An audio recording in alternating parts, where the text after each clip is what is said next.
Alright, we are live, and hola, Luca. Welcome to the live stream. This is Kent with Bent 3, I'm bent. Revelations. Sorry, I'm bent. I'm bent 3, actually. Well, okay. Alright, so today we are going to be watching Kent Hovind Educates Aaron about fossils, which ought to be good. So, without further ado, the thing. Oops, I don't want that either. I want this. Here we go. Good evening, folks. Ken Hovind here and the crew at Dinosaur Adventureland in Evening, Kent. Alabama, July the 9th, Oh, and Ben, if you want me to pause, just let me know. The Bible is literally true and scientifically accurate. Sure and thing. evolution theory being taught Because I can pause. in our public schools. I noticed. It's cool that you can do that. Yeah, that's why we're using Skype. We're here to take another whack at it tonight. Bring your Gotta group do down what you for gotta camp do. or come visit Dinosaur Adventureland. Teachers, bring your students. Teachers can come do this. Speaking of teachers, Drew from Arkansas is visiting. Arkansas? I could ask this question, but you went to visit Noah's Ark up in Kentucky. I don't care. Comparison, or is that my risk and money? No, They have a lot more money than we do. Well, they sure spend a lot more money on the big. Well, they might have more money because they pay Because they're not tax frauds. taxes and don't go to prison and pay all these fines and all that. Amen. Yeah, You that's told probably me that part of your it. Fourth grade teacher. Well, go ahead. You tell the story. Mrs. Irwin, my fourth grade teacher, every morning we'd come in. Why is he so and the first quiet? One of the first Is he things quiet we'd for do you? After the little roll call and stuff like Nope. that, she would say, Okay, "Okay, well. everybody bow I your can't. head and pray." I'm not seeing your video And on of YouTube course, though. They were cutting prayer No? out of school. It still says it's waiting for you. I don't know if it's just not working for me or if your other people are seeing it or not. Ah, And be crap. observing her, and she spoke with us about it. What the day F? before, the week before, that this person showed up. Stream? When the lady from the state showed up, she had a chair. She sat at the back of the room, and Miss Irwin said, "Roll call." She done her roll call. She introduced the lady, and then said, "Okay, everybody, bow your head. It's time to pray." And that was Miss Irwin's last day of school. Got fired.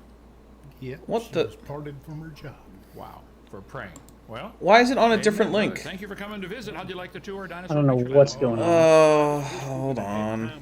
Without the thunderstorm today. All right. Why is it on a different link? No, real tour. Alright, so apparently I screwed up something or other. So who's got? Get Julie together, So, sir. hello Godless Galaxy. Hey Duke. A real tour of Dinosaur Godless, Adventure. I really hate it when Kent says that dinosaurs are lizards. Thanks for coming. All right.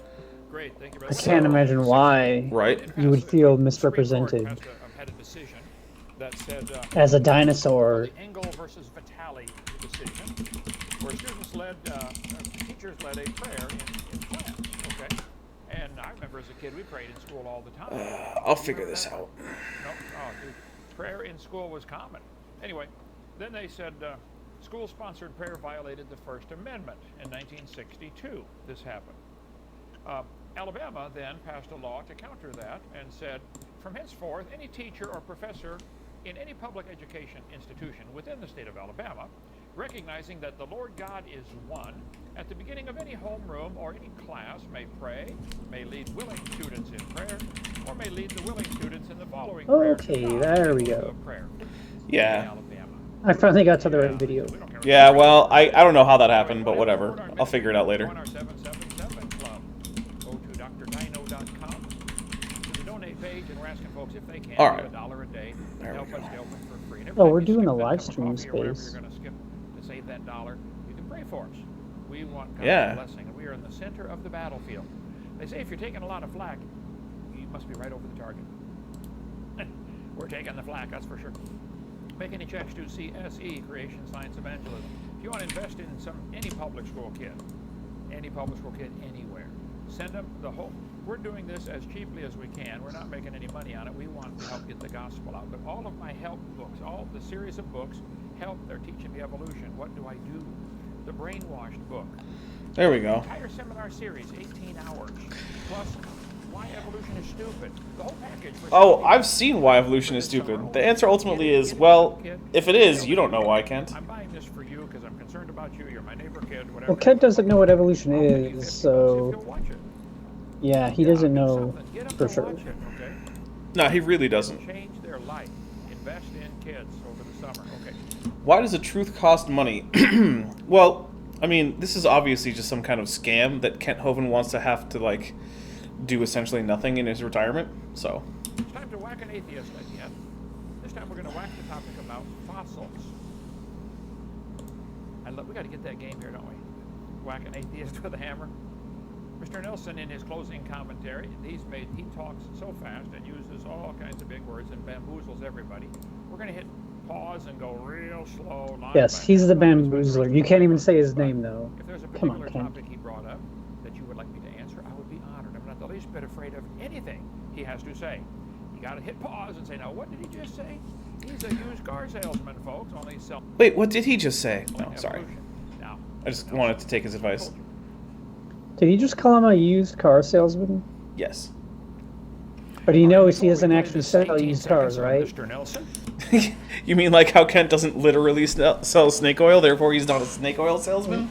Right, exactly. This is exactly what I'm trying to get to. I was trying to lead you to it, and it worked. You got there. Immediately. I guess I don't know for a fact that Aaron doesn't sell used cars. And his diatribe, I forgot. The sign I- behind me here. I have no reason to So think cool. that he does This is sell from used cars Irene or new cars. Alberta, Canada.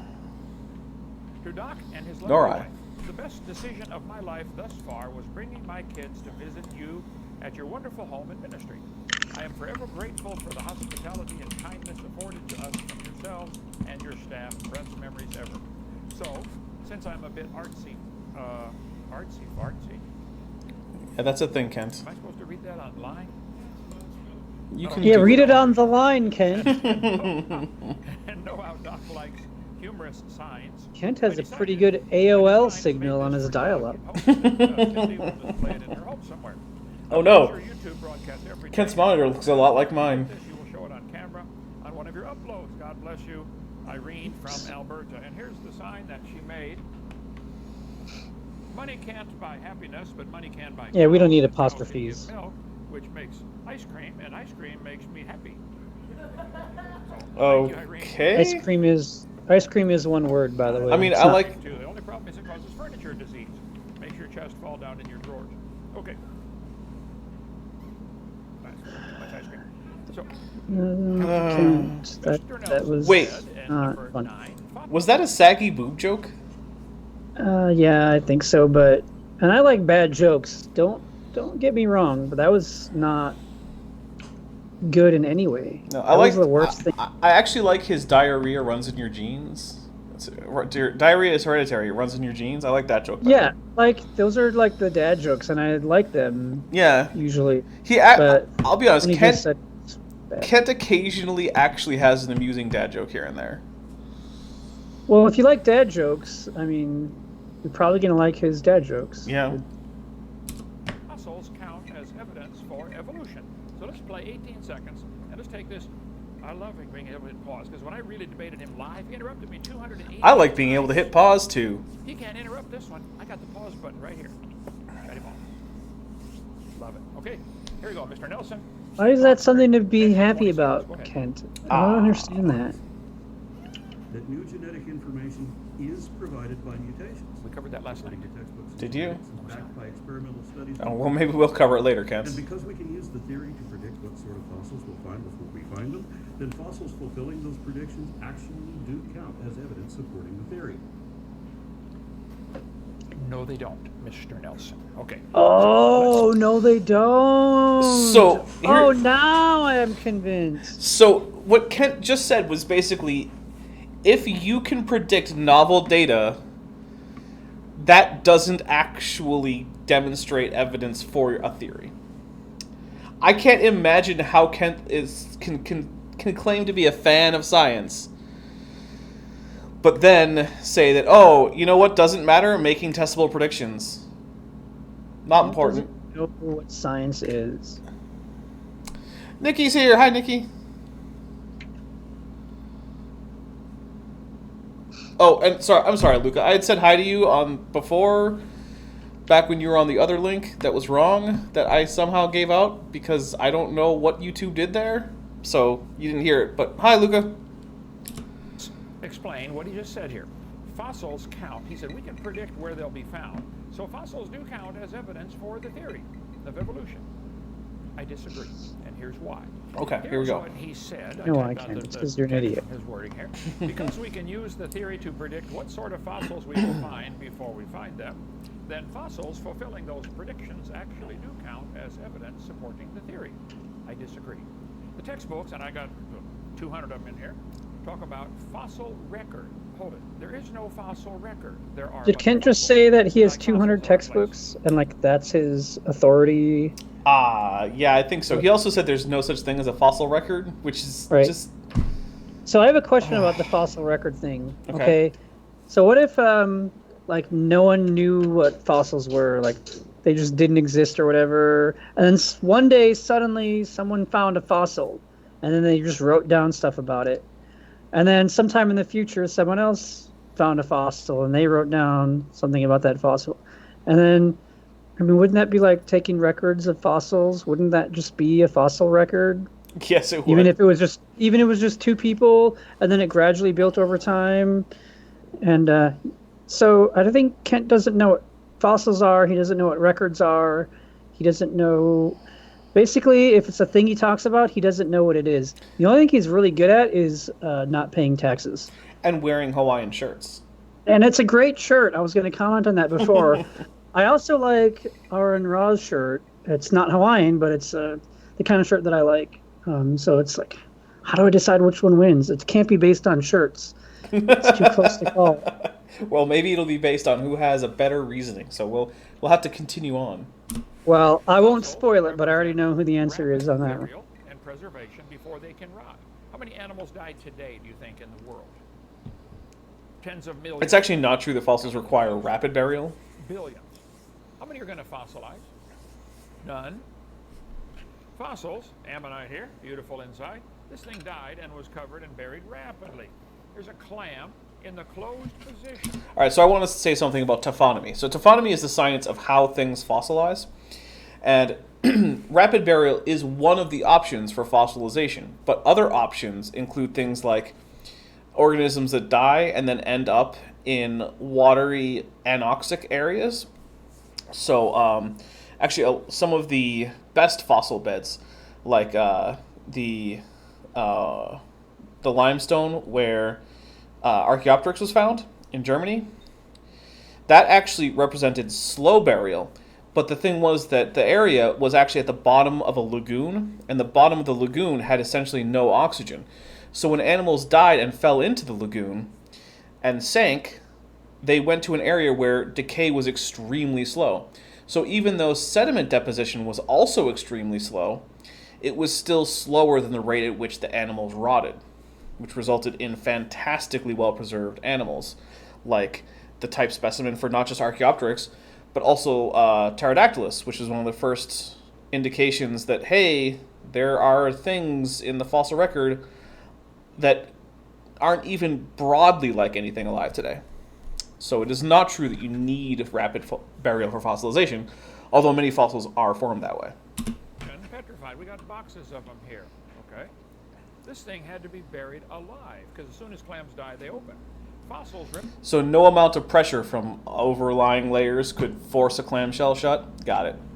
Represent the judgment of God. But guys like you, Mr. Nelson, don't want to admit there is a God, first of all, or that there was a flood, or that he's going to judge you one day.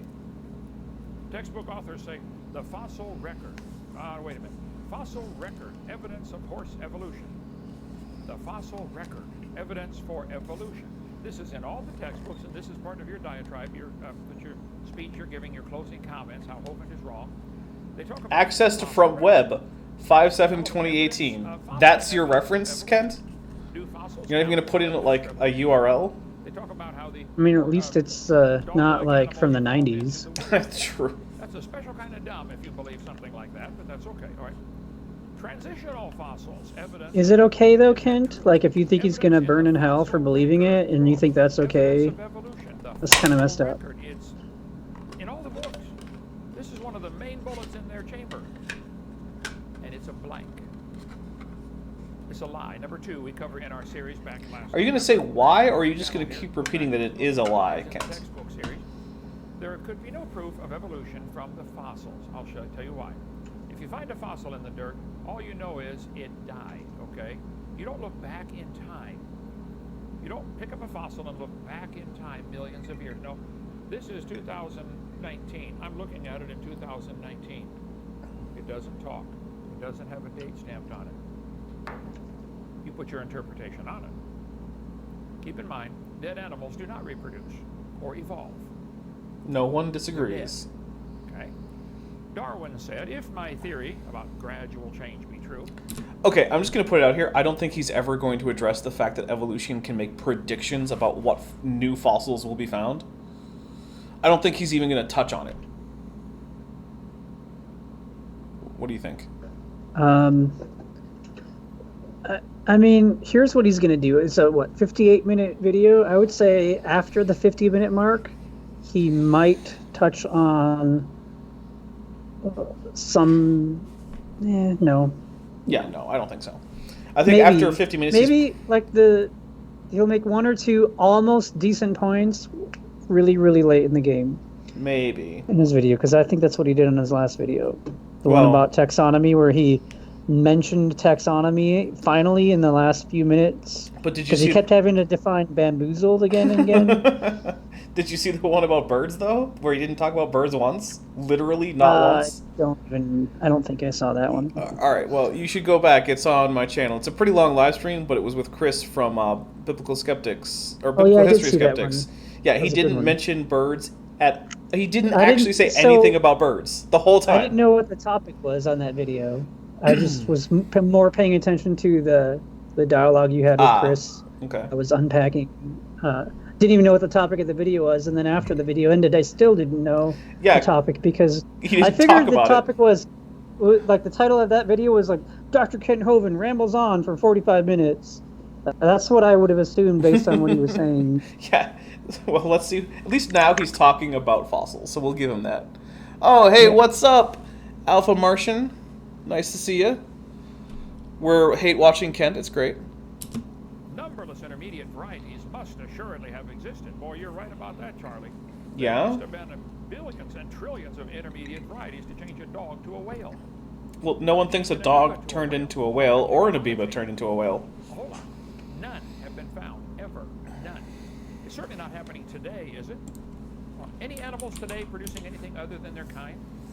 Of course not. No. That's why they rely on fossils.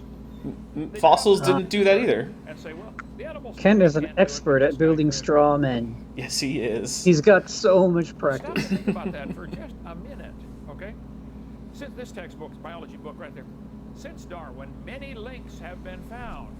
You really believe that? Yeah. Fossil links? First of all, fossils wouldn't count. That is a great argument. Do you really believe that? Well, that's straight up proof. Stuff to the kids, and the kids get tested on it. Well, the thing is, and by the time they've heard this for 16 years in a... like, okay, so what would a fossil link be? If evolution is true, we would expect to see fossils that are morphologically intermediate between certain modern derived form or later derived forms and earlier more basal forms, right? So we would expect to see something, say, on the line from mammals, or the line to mammals, you know, something that's similar to a primitive amniote with the sort of broadly reptile-like skeleton, changing to a more mammal-like skeleton, you know, losing the lumbar ribs, moving the jaw bones towards the ear, getting heterodont teeth, getting thecodont teeth. Well, guess what? We see that. That was a prediction of evolution. Sure, you can account for it in special creation by just saying, oh, sure, God just created animals like that. Okay, but guess what? Evolution predicted it. You didn't. What has Kent predicted? Has he made a single prediction? That dogs will always produce dogs and that you're going to go to hell. Okay, but... One of which is consistent with evolution, and the other one of which is conveniently untestable. Yeah. Kent makes my brain hurt. They get brainwashed, okay? Oh, that's because you're brainwashed, obviously. The University of Chicago Field Museum wrote a book, and they did an article here in Science Magazine.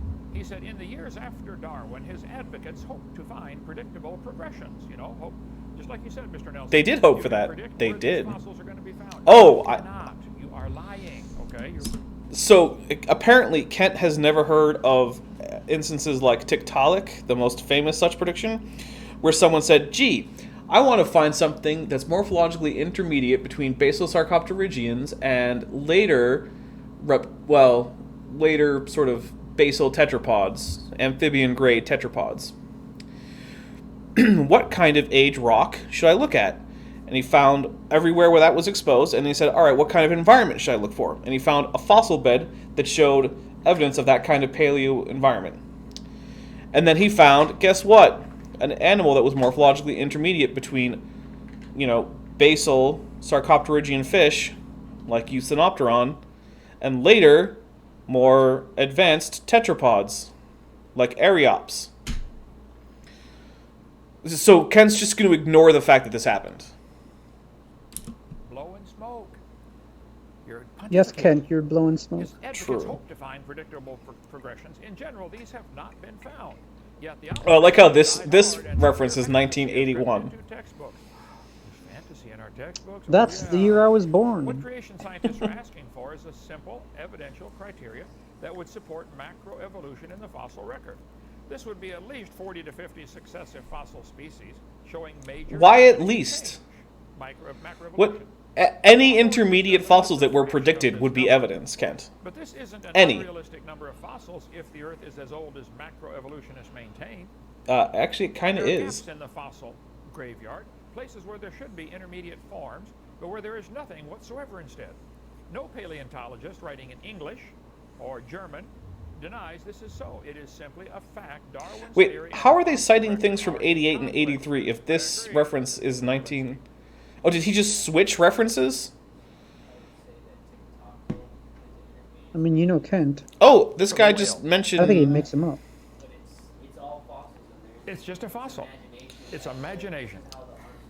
Fossils aren't imagination. They're real things that exist. You showed one, Kent.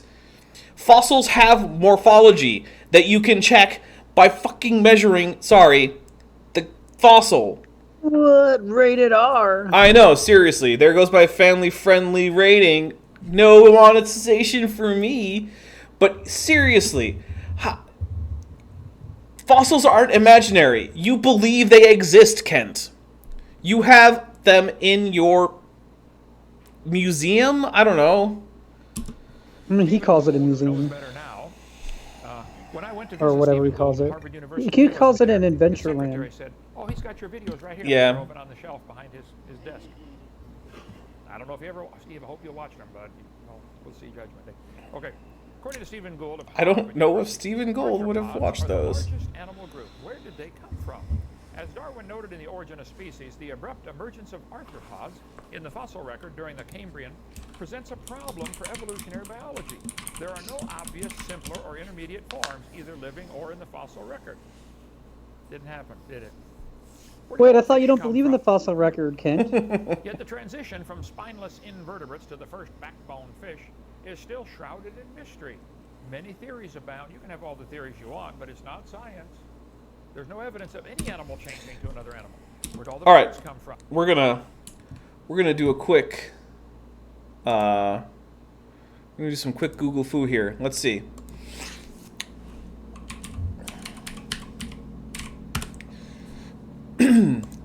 Hey, look, a basal chordate. It's got all of the chordate things that you need, like a notochord, segmented V-shaped muscles, a post-anal tail, pharyngeal slits that come from embryonic pharyngeal arches. Oh. Look, jawless fish. Slightly less basal. We still have the pharyngeal arches. We don't have a jaw yet. We've got the eyes. In some cases, we've only got the one basal nostril. Look, fossil forms of the same thing. Let's see. Bony fish. Hey, look, slightly more advanced. We've taken some of the gill arches and turned them into a jaw. So we have morphologically intermediate... Oh, hey, wait, what? Here's one thing.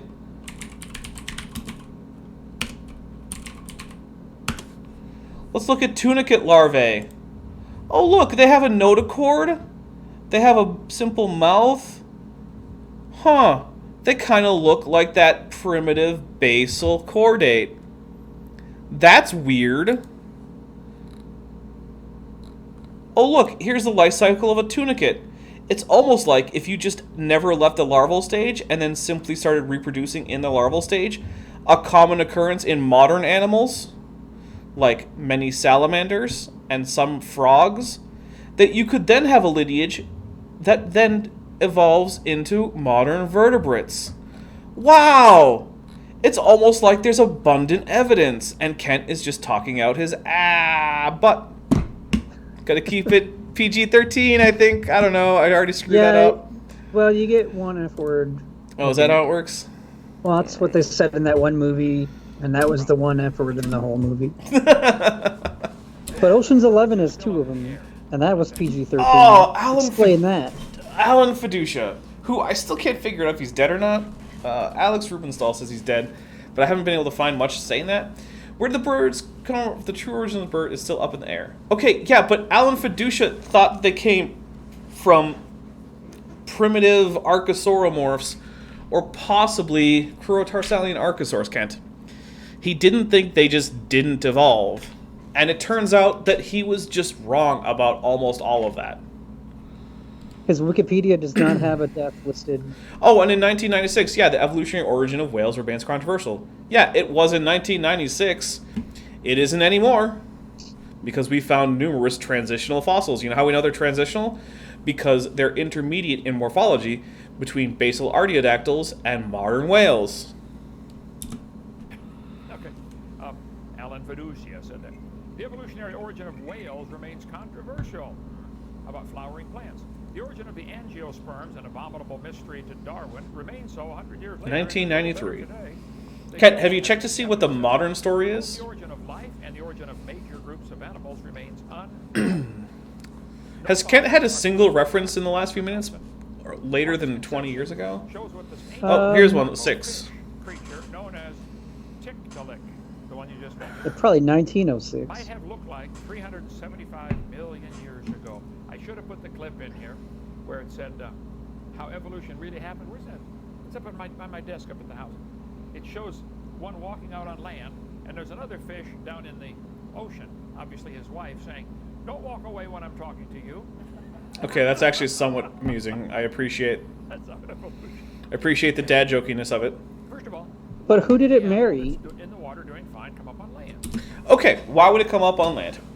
Well, why do modern fish come up on land? Because that's the thing that happens. The walking catfish comes on land, lungfish come on land, mudskippers spend the majority of their life on land, and these are all what you would call fish.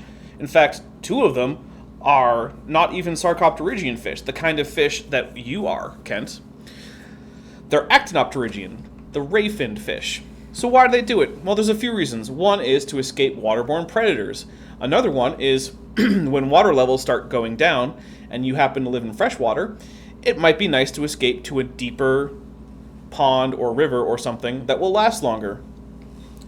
And then finally, because it allows you to exploit food sources that other fish can't. And if you're one of the first large-bodied animals to ever come on land, like Tiktaalik would have presumably been, then there are a lot of food options that you can exploit on land that you couldn't in the water. So it's actually not very hard to see why it wouldn't come on land. Let's see what the next question is. And who would it marry? Well, it would have married other members of its species, Kent, because nothing gives birth to a radically different organism. Evolution is a slow process that happens to populations. Populations evolve, not individuals. And what did it eat? I've heard that a lot by watching videos of Kent Hovind debate people. So I know he's heard that a lot because I assume he was paying attention. What did it although eat? Maybe he wasn't. Well, it seems like most likely Tiktaalik had fairly sharp needle-like teeth, which are pretty good for eating arthropods, which had already been on land for, a few tens of millions of years. So I'm going to go out on a limb and say that there was probably plenty for it to eat, either in the water or in land. Did it learn to breathe first or walk first? It probably did both. I don't know if you know, Kent, but modern fish, swim bladders, which fill with gas to varying amounts to vary the buoyancy of a fish, are actually vestigial lungs. And modern actinopterygians, like the lungfish, actually have lungs. Lungs and gills aren't mutually contradictory, and they can both evolve around the same time. Got a few problems here. Nope, none. Zero problems. Why would fossils transform, but living ones cannot? That's not true. We don't see it happening today. The mud skipper. Let's find a picture of a mud skipper. Mud skipper. The mud skipper is, like I said, an actinopterygian fish that spends the majority of its life outside of water, granted in moist environments. Look, it's got arms. This is a modern-day transitional species. This is a modern fish becoming what you would probably approximately call an amphibian.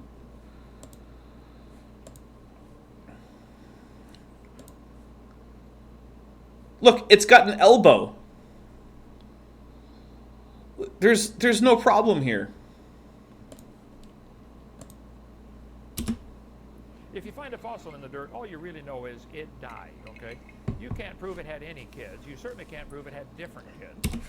But it doesn't matter, because that individual isn't what's important. What's important is that the existence of a fossil establishes the necessary existence of a larger population of animals that are morphologically more or less like that fossil, which in this case is intermediate between two stages in evolution that we were trying to study.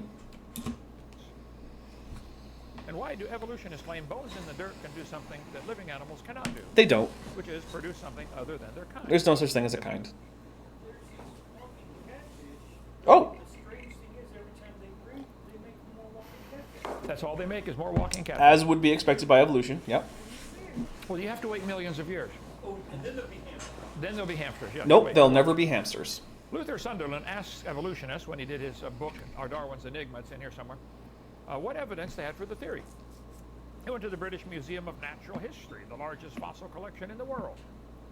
He asked the senior paleontologist, why didn't you show any missing links in your book? Because he wrote a book about evolution, but he didn't show any missing links. Colin Patterson said, I fully agree with your comments on the lack of evolutionary transitions in my book. If I knew of any, fossil or living, I would certainly have included them. I will lay it on the line. There is not one such fossil. Oh, hey, I've looked this one up before. Bent, what do you think exists in that ellipsis there? Something that contradicts what Kent's saying. Yeah, it's the phrase, for which an airtight case could be made. Oh, yeah, that's not important, though. No. So what he's basically saying is, yeah, there are transitional fossils, but since I can't prove that any of them are the actual ancestors of any modern forms, I didn't say they were. Yeah, that's right. Wait, but I thought they're supposed to lie all the time. Oh, well, That's what Kent does. it turns out that's not what actual scientists do. Huh. Well, prediction. Somebody's going to comment in the comment section. Oh, wait, he does make predictions. These are Here we go. Hovind has used for years. Yeah. That is correct, because truth doesn't change. Well, I hope no one 2 plus comments 2 that, because was that's a stupid 4 response. A long time ago. It didn't change. Truth doesn't change. This stuff bothers you But guys, you're even though it's from spreading lies, 1988, Ken. because it's still true, isn't it? Truth doesn't It change, was and neither never does Kent's true. lies. Right. Ken just keeps the same lies since 1988. Stephen Gould said, the absence of fossil evidence for intermediary stages has been a persistent and nagging problem for evolution. Okay, Just say so all that. Why are there ellipses there, though? you'll notice the two ellipses. The first ellipsis is actually appropriate. I looked it up, but I don't remember what was exactly in there, but I do remember saying that's a reasonable use of an ellipsis. What was in there doesn't really matter. But there are 3 words covered up by that ellipsis in the second part. And you can tell what they are because Stephen Jay Gould was one of the primary proponents for punctuated equilibrium. The three words are gradualistic accounts of. Has been a persistent and nagging problem for gradualistic accounts of evolution. It's almost like there are non-gradualistic accounts of evolution for which this isn't a problem. Like punctuated equilibrium, because you're quoting Stephen Jay Gould. If you've read any of this literature, it's just blindingly obvious that you're palming a card here, Kent. We don't find the missing links. So Stephen Gould and some other guys come up with the theory of punctuated equilibrium. What is that? Well, they say maybe a reptile laid an egg and a bird. Nope. Kent, what you are describing is called saltation. It was a proposed hypothesis for evolution, but it has been rejected as not conforming to the data. Punctuated equilibrium doesn't propose that a bird just happened to hatch from what looks like a crocodile egg, or a dinosaur egg, or whatever else. Punctuated equilibrium says that generally speaking, because environments change only slowly, or in some cases remain largely stable, species tend to stay largely stable for most of their existence. And because of the large population size of most species, new mutations that could be selected for tend to simply get drowned out as a matter of statistical probability. But in new subpopulations of a species that colonize new environments that are different from their original environment, evolution can proceed at a much more rapid pace as a smaller population has to contend with significantly different environmental selection pressures. Which means that overall, the impression is that new species of a given taxon, slightly larger taxon, so for instance, new ceratopsian species, or new bird species, or new, carnivoran species, like pinnipeds or whatever, will appear somewhat suddenly in the fossil record, whereas the transitions between major groups, like between, basal dinosauromorphs and theropods or ornithischians or sauropods, or between basal artiodactyls and whales, will still be fairly well documented. That's what punctuated equilibrium means, not this cartoon. Bird hatched out. Okay, and Richard Goldschmidt said the first bird hatched from a reptilian. It's Goldschmidt, I think. Actually, it might be Mary? Goldschmidt. No, it's Goldschmidt. And how did all the... See, they'll say the genetic changes build up for billions of years, and all of a sudden, poof, they all change at once. And the No, reptile turns that's into a not bird. what it says. I bet you believe if you put your underwear on the outside of your pants, you can fly too, don't you? I bet you, yeah. Nope. I mean, you could if they let you on the plane. They give the kids two choices. Did evolution happen gradually, or did it happen by punctuated equilibrium? Think critically, boys and girls. That book is right there. Okay. The fossil record shows that organisms evolved through many small changes over time. No, it doesn't. You're lying, textbook. No, actually, it does in some cases. Just not in all cases. Book author. Which theory best describes the organism's evolution? In this case, gradualism. Or punctuated equilibrium? Please explain. That's not thinking critically. That's being brainwashed. They give the kids two options, neither of which are true. Say, okay, boys and girls, are elephants orange or green? Got to write it on your test. I never took that No, you test. gotta pick one I of my didn't two take that answers, test orange or either. green. Oh. Which one's correct? Orange. This is I don't This is know. brainwashing. No, it's not. In the mind of the evolutionist, there's only two options. Evolution happens slowly, like Darwin said, or it happened quickly. I mean, like Kent's Stephen Gould video is said. There's a brainwashing. third option. So yeah. It didn't happen at all. It I- didn't happen. I just want to point out Did not happen. that here, right, we're seeing this punctuated versus gradualist thing, but between any two stages on either graph, there's less variation than there are in modern dogs, which Kent says are all in the same kind. So whether or not we went from one point to the other smoothly or in little jumpy stages, this is still well within what Kent would accept normally, at least between any of those two stages, all of which are actual animals found in the fossil record If So- there is a fossil record. Right, but by Kent's own criteria, no part of this would actually be outside the pale of what he already accepts. They don't like that option. See, in their mind, they're stuck in that little tiny box of naturalism. You're not allowed to think outside of that little box of naturalism. So how did it evolve? Was it slowly or quickly? Let me just open the box a little bit. It didn't evolve. Should have been counting the lies in this video. You would have already run out of numbers. So here's the thing about naturalism, right? Methodological naturalism is the means by which science must progress. Because if you can't make a prediction based on your theory, which you couldn't if you were using supernaturalist explanations, then there would be no way to test your theory. Now, if science were to find a supernatural phenomenon, it would mean that you simply would be a phenomenon you couldn't make predictions about. Well, if science found that to be the case about biology, then they'd probably conclude that there wasn't a viable naturalistic explanation for biology. Unfortunately for you, Kent, that hasn't been the case. At all. It was designed. Shut the door quick. I don't want to get out of that box. You're comfortable in there, aren't you? Okay. I debated Dr. Pigliucci from University of Tennessee, Knoxville. I said, Doctor, this is debate number 12 of our series. You can get the whole series for $50 for 10 of them. I said, Dr. Pigliucci, you've studied and taught courses on the evolution of plants for 10 years. You've received and spent $650,000 in grant money to study the evolution of plants. What is the best evidence you know of for evolution? That's what I said right in the debate. He said, the evolution of whales. But I said, exactly what kind of plant is a whale? He claims the hippo is evidence for evolution because it's in the process of adapting to an aquatic way of life. Yeah, the hippo is learning to live in the water, so it's evolving.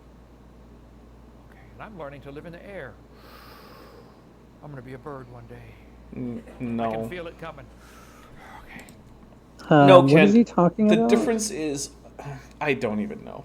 But the thing about the hippo is that the hippo is clearly an animal with both terrestrial and aquatic affinities, and it's intermediate between the morphology you would expect of a purely terrestrial artiodactyl, like a horse or a rhinoceros or a pig, and what you would expect from a fully aquatic artiodactyl, like an early whale that still has, 4 limbs. That's why it seems like it's in the process of becoming aquatic, because it is. Yeah, but Kent lives in the air when he's on airplanes and breathes weird for no reason. Well, the thing is, breathing air is simply a requirement for living out of water. See how I said it there? Water? Yeah, I do. I also, what is he talking about when he says he wants to become a bird and live in the air? Like, I think he means that because birds live in the air and he can breathe the air, I don't know. It's nonsense. he really confused me. What's a close relative of hippos that's living from Godless Galaxy? So actually, the closest living relatives of hippos are whales. Whales and hippos are sister groups within Artiodactyla, unsurprisingly enough.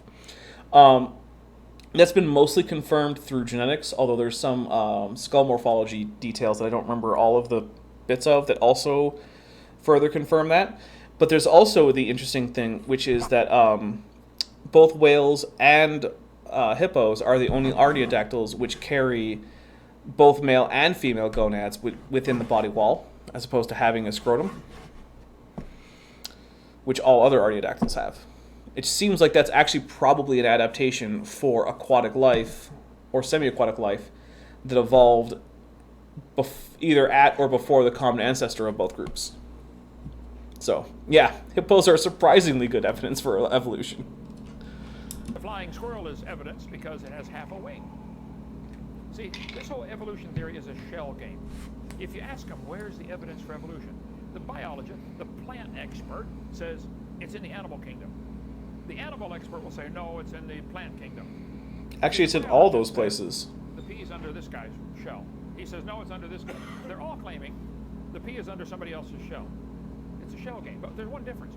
There's no pea under any of them. That's actually how shell games typically work, at least on the street. There's no evidence. But In an honest There's actually a court lot of law, if evidence. such a one exists, no fossils would be admitted as evidence for evolution. Mr. Nelson, you can bring in any fossils you want. In an honest court of law, you said this Yeah, is I'm pretty evidence sure of the court of law transition that between Kent A, B, was C, and in D. I would was say, honest. Your Honor, you can't prove this one had any children. At Probably. all. You don't know this is transition at all. You're right. Throw that evidence out. It doesn't matter if that individual reproduced, Kent. You've had this explained to you several times. I know you're not going to watch my video, but I'm going to pretend that you are anyway.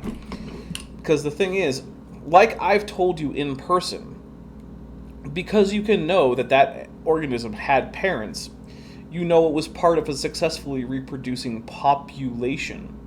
And it is populations that evolve, not individual organisms. And because populations evolve, if we have a good idea of what one population evolved from, we can look, and when they did it, we can look in the rocks of the appropriate age and environment and location to try and find morphologically intermediate evidences of populations, which we can do successfully. The only reason to think that you could do that successfully is if evolution were true. If creation, special creation, were true, there would be no reason to expect morphologically intermediate organisms in any particular area, even if you can accommodate them. You can't predict them.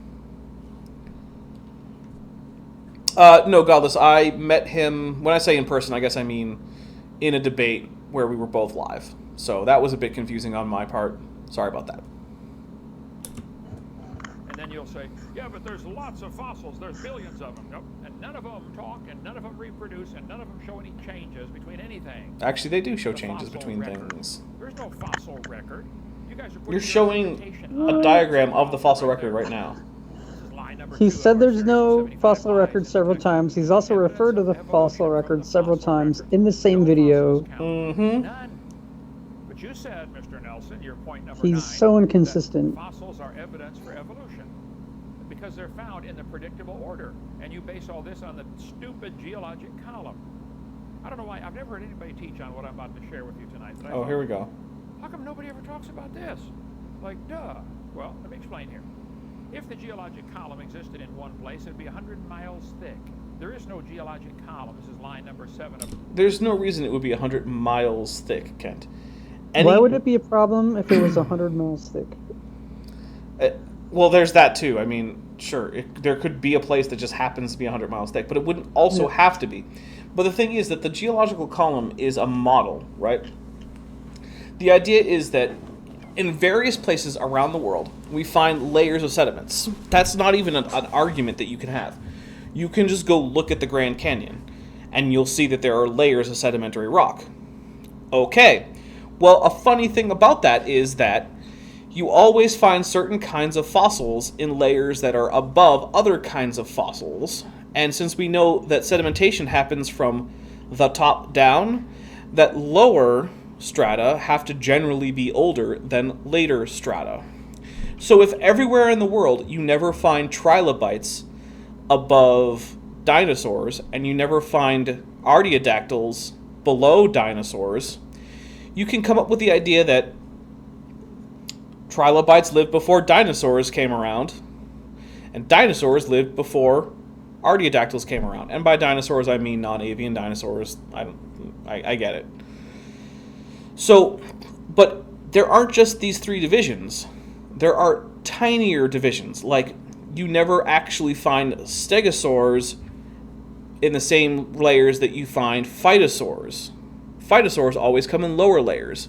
But then, even more, you never find asdarchids in the layers where you find stegosaurs. You always find them in later layers. And you can even subdivide it even further with even more specific groups of animals and plants.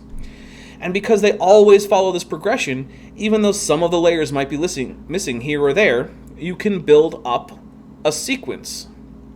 So this layer always comes before this layer if both layers are found.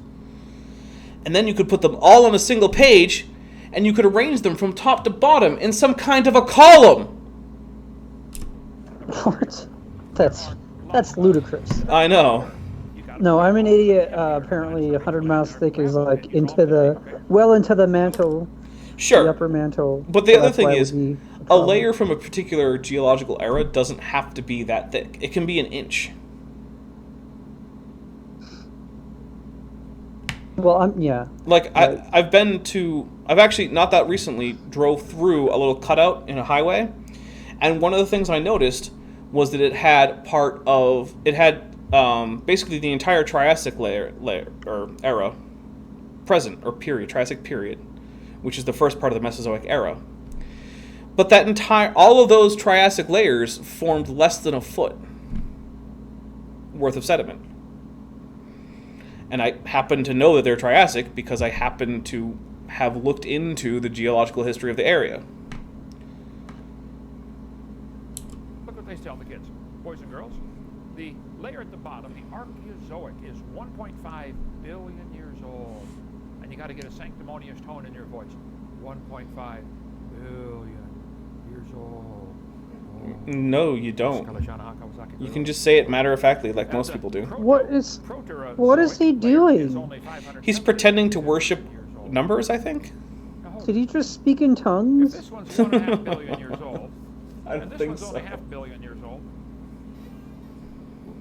did it come from outer space or something? Where did it come from? What do you mean? That's a whole lot The of rock, Earth is in outer space, you And the one idiot. above it's only 335 million years old. So Kent, there's this thing called erosion. If you lay down rock and then it starts eroding for a period of time, new layers won't be deposited. And then when the erosion stops and new deposition occurs, there will be a non-conformity. There will be a time jump. That's exactly what you were complaining about earlier. We were like, oh, they don't have all the layers in any one place. Yeah, because of erosion. This isn't super complicated. This isn't even Geology 101. This is just having a brain 101. So, Godless Galaxy, have we ever found a dinosaur standing up in multiple layers, like petrified trees? From my understanding, there hasn't been one, unless you count multiple layers as, like, there might have been, like, noticeable daily layers in some very finely grained sandstone or limestone or something like that. But certainly not ones that are similar to the trees that you find, which really aren't even trees, they're lycopods, but that's not important.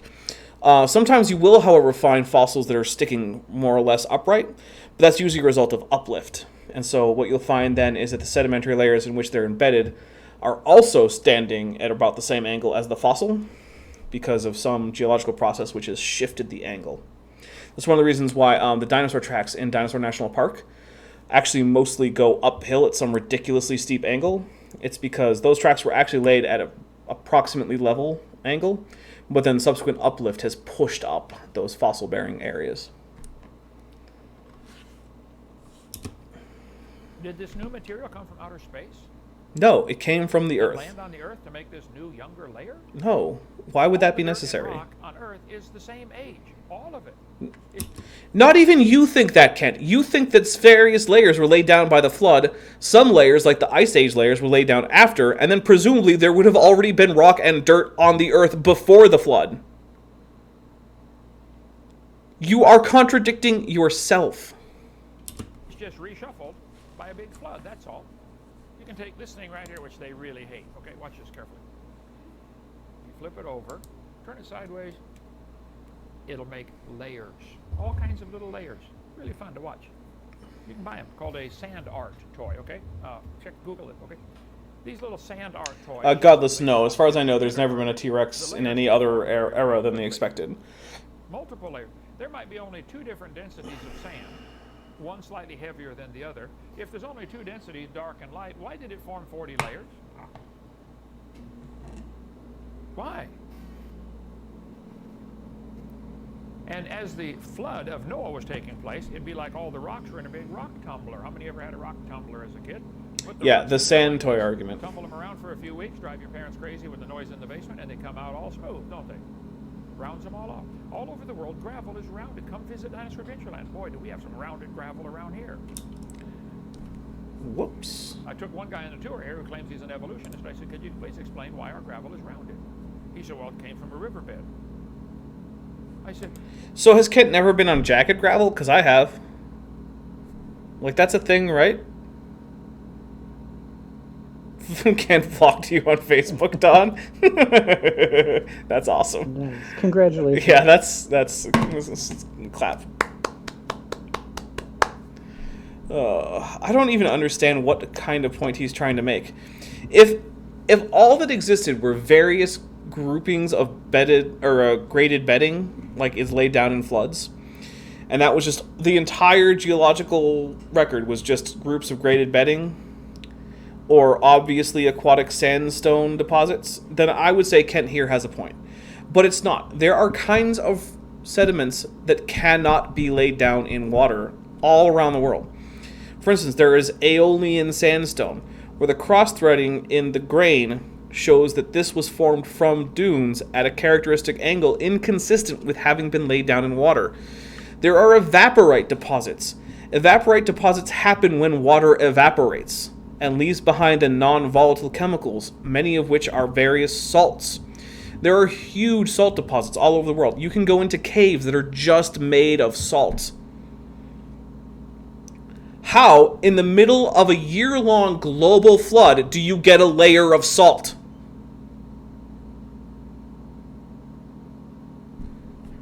You can't. this kind of stuff is worldwide. Yeah, floods happen all over the place, Kent. No one's arguing that there's no such thing as a flood. Will round the rocks off. The moon pulls the tide up, makes the high tide, and we spin around under it once a day. Wait, did my stream go down? It stays right under the moon. The high tide stays I don't right think there. so.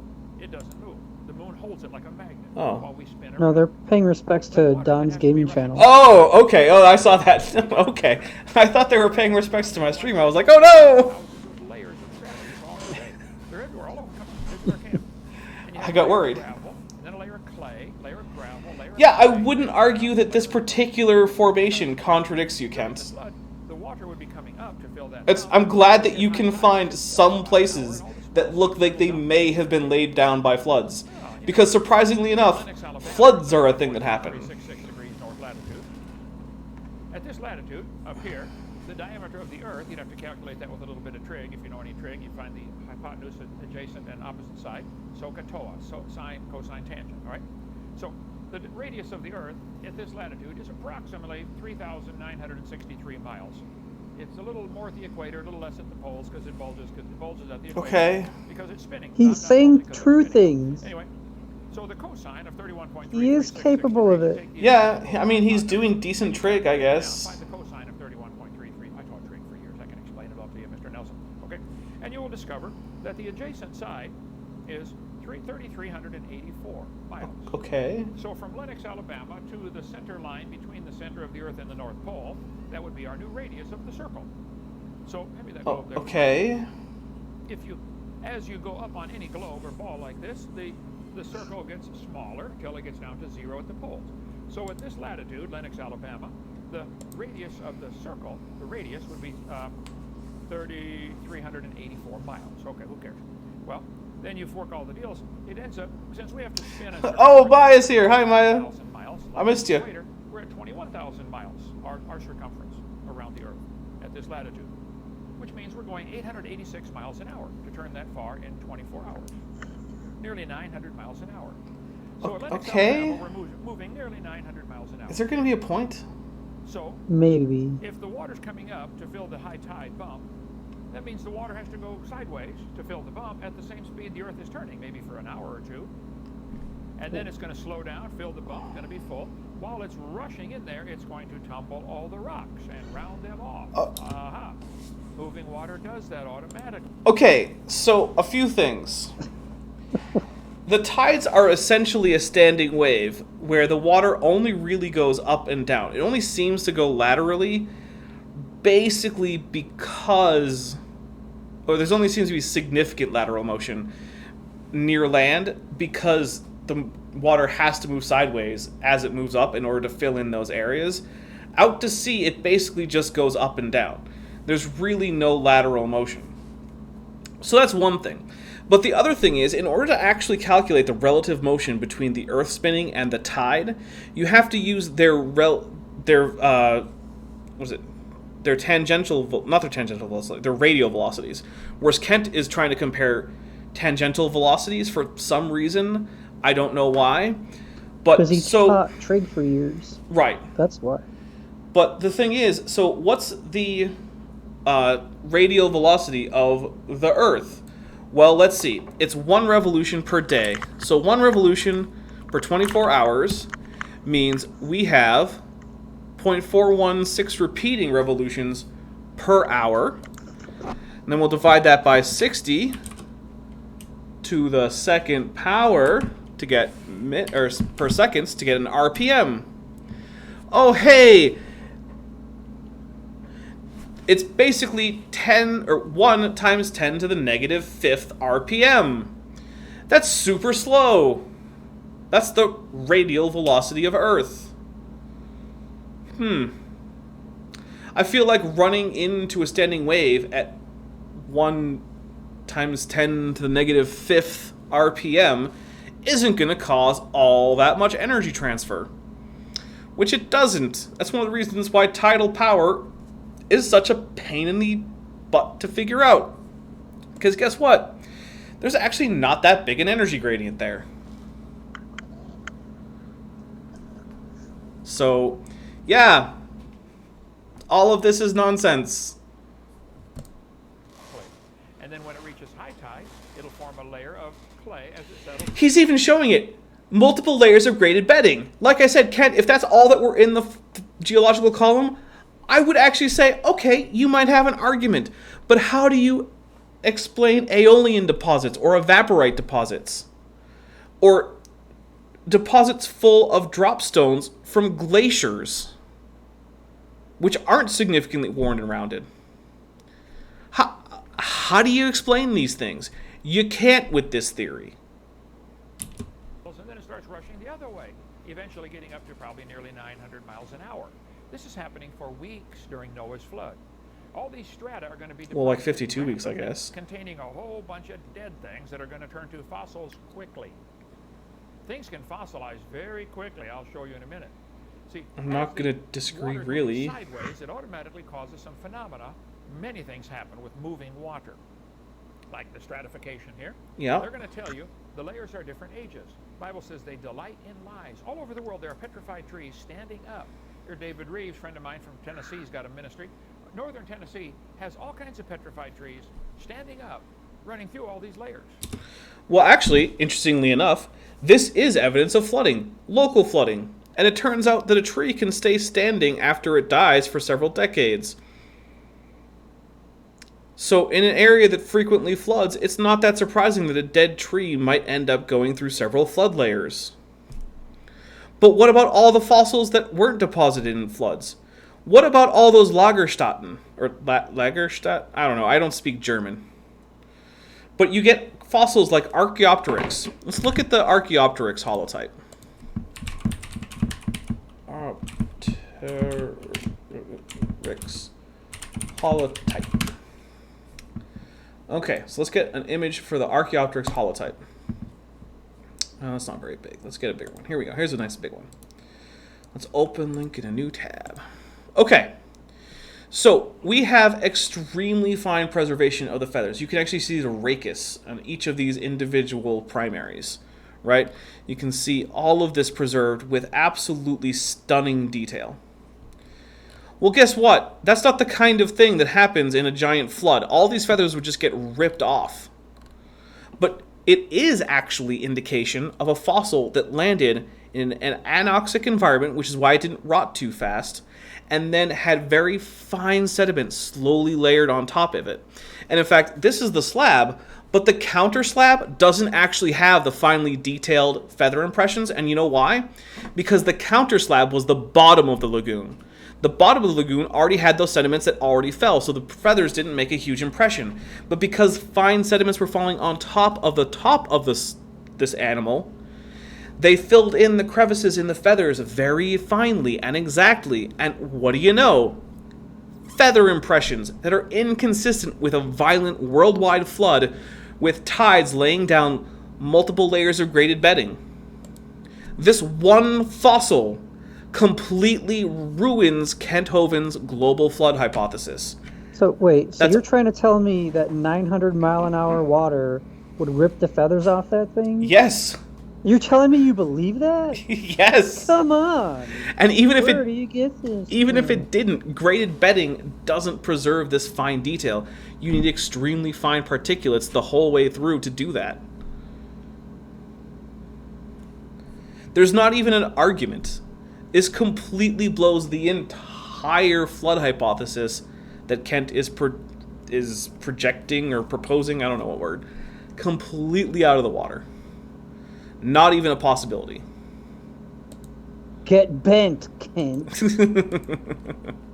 That's why I go by Bent Hovind. Got it. Sample Just one kidding, right yeah. here. We varnished it so it wouldn't keep falling apart. Many, many layers of slate with a petrified stem. Oh yes, Halsco is really cool. It broke off. It was down to here.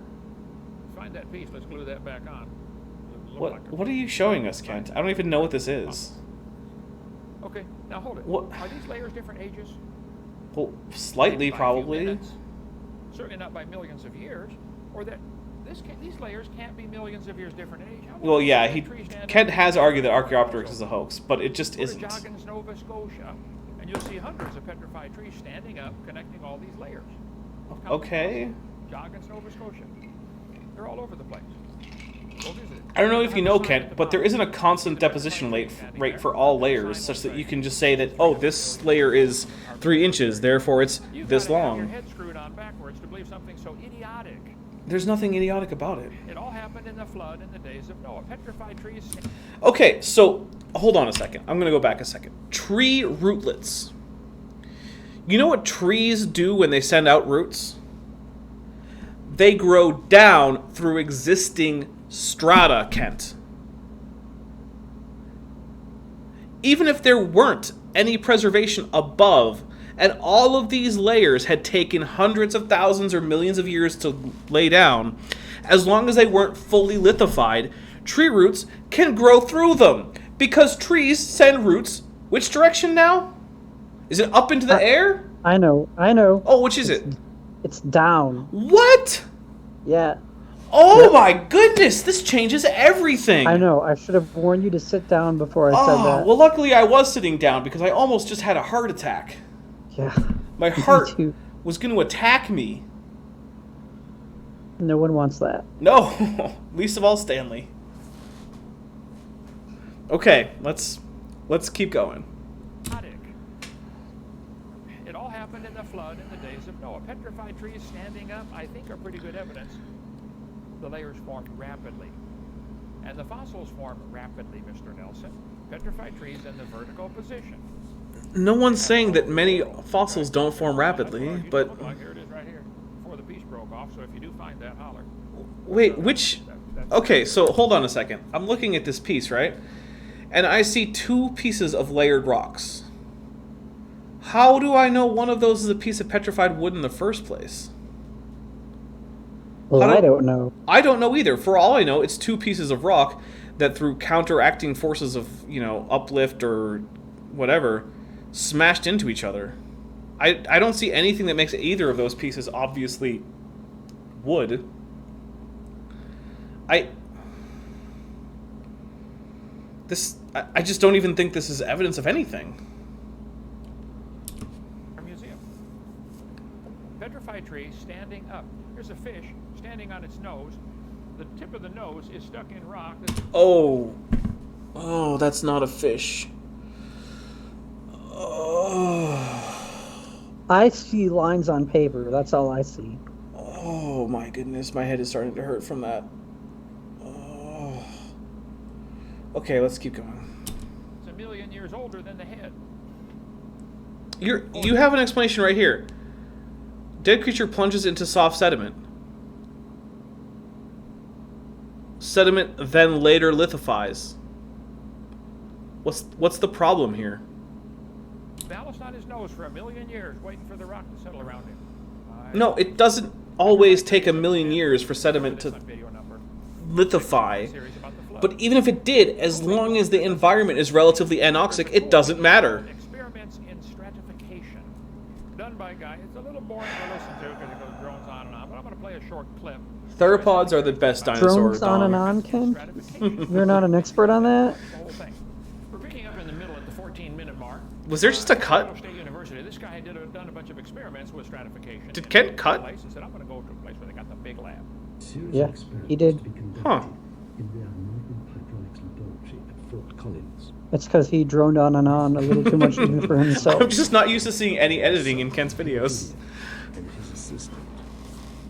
Pierre Julien is a lecturer in sedimentology at the university and was in charge of the experiments. Oh, okay. They took place in large glass-walled tanks called flumes. We got to build one. Water laden with sediment was pumped into a flume, and the way it deposited could be observed and filmed from above and through the sides of the tank. Okay. Different This is sized actually kinda cool. particles of sand were poured into water circulating in a flume. The movement of the water caused the particles to be sorted according to their size. Some of the fine, coarse particles were slowed down by either the roughness of the base of the flume or the sediments already deposited. They Okay. deposited, causing superposed laminae to form in the direction of the current. A reduction in current caused mainly larger particles to deposit on the previous laminae. Both the finer and coarser particles not contacting the laterally forming stratum continued to be transported by the current. I like this guy's, An like, increase in the current mid-century-ish velocity, due to friction, perceived accents, or caused received laminae accent. similar I to the can't previous talk. ones to form on top of the stratum of large particles. Reminds me of Duke's Scottish accent that we didn't get to hear. That was so bad. T1 and T2 produced a deposit. The deposit consisted of a part of the lower laminae, part of the stratum of large particles, Okay. and part of the upper laminae. Each subsequent individual deposit from upstream to downstream was therefore younger than the one before it. If it Yeah. were possible to differentiate these successive lateral deposits, the time needed for a strata to form could be calculated by adding the difference of time between T1 and T2 to the difference between T2 and T3, and so on. Due to the presence of a current, strata were formed vertically and laterally at the same time in the direction of the current. Currents this way. The Stratus experimenter forming. had scope for testing a wide range of conditions by inclining the flume to provide a slope and by regulating the speed of water current and the supply of sediment. As the results of the various experiments were analyzed, it became clear that what had been demonstrated with microstrata in a flask held good on a much larger scale and under all the conditions tested. The flume experiments demonstrated that the Is Kent trying to say that no one already knows that horizontal deposition occurs? particles segregated according to their size. Because I don't know if Kent knows, but transported by a current lot of the at Cambrian speed. layers in the area where you and I live, Ben, were laid down more or less laterally. What? I never would have guessed. Segmentation of the deposit under both dry and water I want to say I know less about geology than Kent, the slope of but the that initial seems area unlikely. could Apparently. exceed 30 degrees. The results were published by the Geological Society of France. The discovery that strata Oh my form goodness. vertically at the same I mean, I guess I'm learning. Well, no, I already knew in this. the same way the sequences of facies. Hmm. The chronology of strata is measured laterally and So, vertically. Ben, do you imagine that geologists have looked at how strata form and maybe can differentiate between strata that were laid down at more or less the same time horizontally versus ones that were laid down at other times on top of those I feel like, strata? yeah, I feel like they'd be experts on that kind of thing. Huh. You think Kent is one of them? Taken hydraulic I think conditions Kent is an expert on of course, being a strata charlatan will superimpose upon another, and sedimentary and particles on not paying taxes. eventually deposit. But even then, like, he got caught, so Yeah, he's not even an expert there. Because the particles are transported in the direction of the current. he's an expert in sounding like he believes what he's saying. Yeah, no Major one question is saying that strata can't be laid down horizontally. results confirm the Like I said, I have rocks near me that were laid down this way. continued experiments reveal corroborating evidence Kent is an expert on going to prison for tax evasions. Thanks, Duke. of sedimentary mechanics. Duke's here, everyone. Amos there is Duke. Had not emerged because of the I guess it's a textbook Sediment example of deposits were timed. fraud. I don't know how you say it. The I think it's principle of fraud. superposition, Fraud. believed to account for all Tax stages fraud. of the geological column, supported the concept of very slow deposition over long periods of time. Experiments on sediment transported by water. Are we very are we long watching challenged Kent watch this Exactly. video? Kent makes so many Although, comments. you know what? Good job, Steve, Kent's tech guy, because this is like the first time I've ever actually seen Kent show video full screen rather than just showing it on his little monitor that he has. prograding downstream. So that's The actually flow kind of of impressive. current was then reduced to half a meter. But we had to watch Kent This motion like Vanna White or something onto the screen. Then, as the deposit thickened, the speed of current was This is videoception. It is, Zach. and lemonade deposited on the large particles. So the deposit was composed. Lucas says Kent has to go to Italy. Nobody goes to jail for tax fraud there. Good to know. Maybe I should go to Italy. The three superposed beds prograded together from upstream to downstream. What do you think the likelihood of Kent going back to prison for more tax evasion will be? One at a time. I actually don't think he will. I think he figured out that whether or not he thinks he's right, Simultaneously. doing what he did before was a bad More idea. than any one bed had I wouldn't put it past him to just keep doing Alright, it. while this keeps going, I'm gonna go get my other drink. together and beside Um, each yeah, lateral I'll be right part of a back. single bed or Okay, good strata luck grabbing it with your dinosaur arms. Pay attention, Mr. Nelson. Pay attention. When the velocity of flow was reduced, a second deposit started forming on top of the first, whilst the first was continuing. The two superposed deposits prograded simultaneously from upstream to downstream. When the velocity of flow was increased, a third deposit started forming on top of the other two, and all three prograded together downstream. Here we have a phenomenon of multiple beds of sediment forming on top of each other, vertically and sideways at the same time. The triggering Yeah, Godless, I think he has a having been dinosaur simple changes straw. of current. So he can drink the drink. The laboratory experiments showed that where there is a water current, one layer does not deposit upon the other, with each layer being older than the one which covers it. This would therefore appear to be a major exception to the principle of superposition. Wow, it's still going. Oh, I came back just in time. That's amazing. Typical stratification. So yeah, I think his point is that all layers are the same age. So, Okay, but attention, they're Mr. Nelson. not. You can learn something here. I taught her science 15 years, okay? Whether you believe it or not. When water is moving sideways, like it would do constantly during Noah's flood, Right. it would move one direction and then move the other direction. It would also be moving up and down. We'll cover that in a minute with liquefaction, okay? Ooh. Oh yeah, let's cover that in a Sideways is minute. going to deposit multiple layers at the same time, which means the fossil found on top is actually older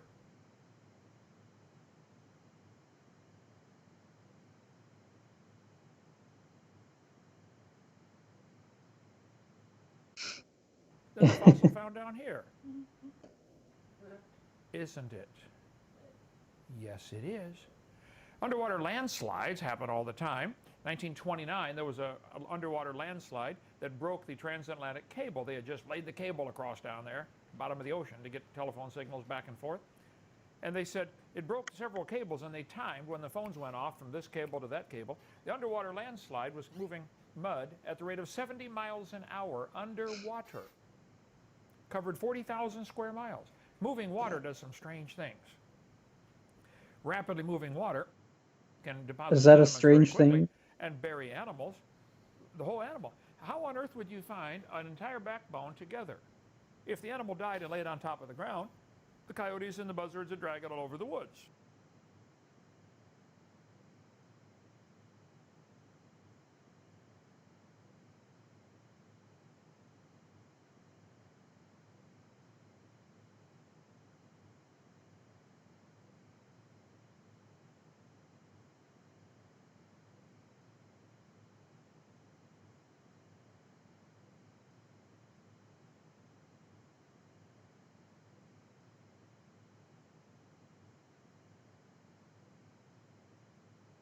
Yeah, but who did that whale marry?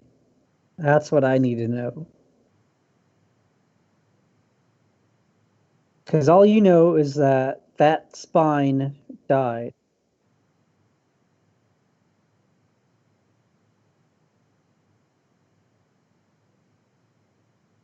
Oh, wait. Godless. Godless says he can't hear you. Darn it. Sorry about that. I came back. So what I was saying was, okay, so this animal probably died in the water. Here's one of the reasons I know that. Look up and to the right of that guy's hat. You'll see little arches that are going on to what is presumably the ventral side, since most of these arches that you're seeing are presumably neural arches, which are on the dorsal side. Well, you know what kind of animal has relatively simple centra that then, at a certain point on the skeleton, start getting lower spines?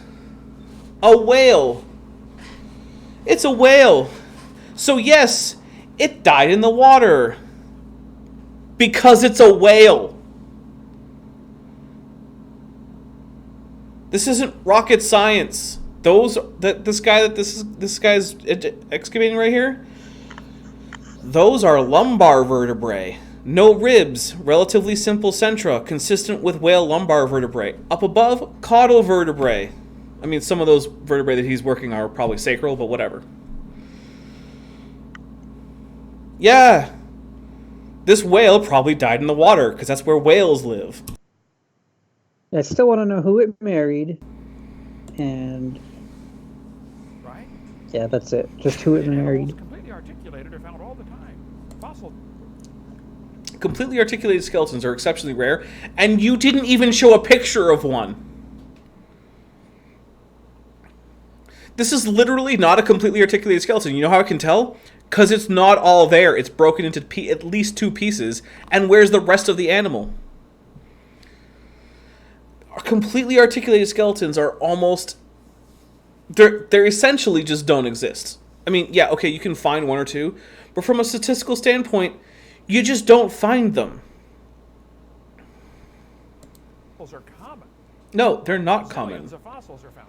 Well, yeah, bazillions of fossils are found, but they're not usually articulated. People should make a record of those fossils, since there is no fossil record. Fossils was remarkable. They were piled in like logs in a jam. Why would there be all kinds of fossils in a log jam? What could cause something like this? An underwater landslide like you were just talking about? The flood in the days of Noah. How about these animals? In the swimming position with their head up trying to get a breath, and they're all dead and fossilized in the swimming position. 4 Oreodonts, Nebraska. So Spruce Chadron, Nebraska. I'm going to see if I can't find that.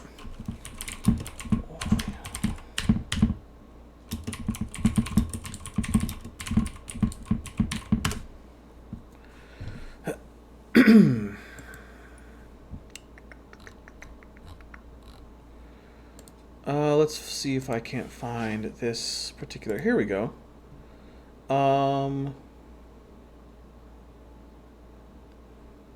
Okay. Well, nothing I'm seeing contradicts the idea that they were fossilized in a flood. It seems like they probably were. But I don't know if Kent knows this, but no one is saying, and I mean no one is saying, that floods don't happen. Like, that's not a thing that anyone claims. I'm also not so sure that they're in the swimming position, but I'm not going to really challenge it.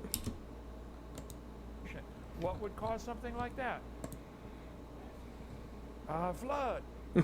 Kent thinks geology is a hoax. Robert Yeah, Brill, probably. South African paleontologist, estimated there are 800,000 million skeletons of vertebrate animals in the Karoo Formation. One formation of rock with 800,000, that's 8 billion mammals. One place. In Belgium back in 1874, they said it was a remarkable concentration of iguanodon skeletons discovered in a coal mine 1,000 feet below ground. In a Belgian coal mine, they find iguanodon skeletons. Okay. 1,000 feet below ground. They were deposited at one point. Further sedimentation occurred above them. That's geology. I barely know anything about geology, and I apparently know vastly more than Kent does about the subject. Like, honestly, every time people talk about geology who actually know about geology, I feel like a moron. But even I know the answer to these absurdly simple questions. Thus, it could be seen that the fossil boneyard was evidently one of gigantic proportions, especially notable because of its vertical extension to more than 100 feet of rock. You got a 100-foot layer of fossils of dinosaurs 1,000 feet underground. But see, the scoffers are willingly ignorant of the flood. You go up to northern Canada. Oh my gosh, There are Kent, the redwood Bible tree talks stumps. about so many things, and the Redwood trees. flood is like Yeah, one near your small yard out there in California, passage. near your place, but Why are you so obsessed with the flood? Oh, because Kent thinks that if the flood isn't literally true the way he interprets it, then that calls into question everything else that any part of the Bible ever has to say. Like, I don't know of any Christians who focus so much on the flood Yeah, it's and, a like, really... ignore the entire rest of the Bible. Yeah, Like, it's... render to Caesar what is Caesar's. Pay your taxes, Kent! Ooh, burn! Ooh, roasted. You got bent, Kent. But yeah, it's a weird obsession that he has with the flood. I don't entirely understand it, and I don't think that it's very vital to Christianity that there have been a literal global flood that lasted an actual year. I just don't. this is United States, way up here, northern Canada. There isn't a tree any place. There isn't a blade of grass. Yet they find redwood tree stumps up there. Can you explain that? But I can't. The world was very different before the flood, and the flood wrecked it all. So they said, doesn't it take millions of years for things to petrify? No. I mean, sometimes, not always. Petrification can take place very rapidly. There are scores of examples of animals or plants being petrified. Scores? in 100 Four years, score? Some in less than a few weeks. Okay? Here's a petrified water wheel. The water kept flowing over this wooden wheel and turned the whole thing into stone No, that's a calcified water wheel. in Western Australia. There's a petrified piece of firewood. Somebody was chopping Why don't on you it. I suspect explain, they chopped for on the it before viewers, petrified. the difference It's now between petrified. petrified There's a and fishing reel stuck calcified? inside. That's a good question. So petrified means that the original organic material has been removed and replaced with actual rock. A calcified object is one that has been encased in calcium. And one of the things about calcium is that while it dissolves fairly easily in water, it also will come out of solution if it has something that it can attach to. It's almost like a nucleation site for boiling, but like in reverse. So if things like calcium or calcium compounds can come into contact with something that has a nice texture that it can latch onto, it will quickly build up a concretion of calcium compounds on top of that thing. And technically, though, that is rock. But if you slice through a calcified object, you'll find the original material in the middle of the calcium deposits. Solid rock. Doesn't take long for rock to accumulate. The real in the rock. Even University of Tennessee. I can explain it. You had a reel in an area of rapid calcium deposition. Boom. UTC. Geology experts can't explain. Let's see, I forget what university that was. There's Southern Forest World Museum in southern Georgia. If you're ever driving across southern Georgia, brother, stop and see the mummified dog stuck in a tree. Mummified dog in a tree. That sounds like it's worth fact-checking.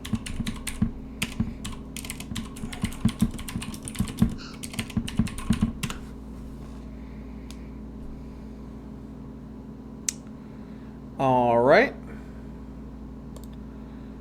A dog was stuck in a tree for over 50 years. Okay, you found a non-fossilized mummified dog in a tree.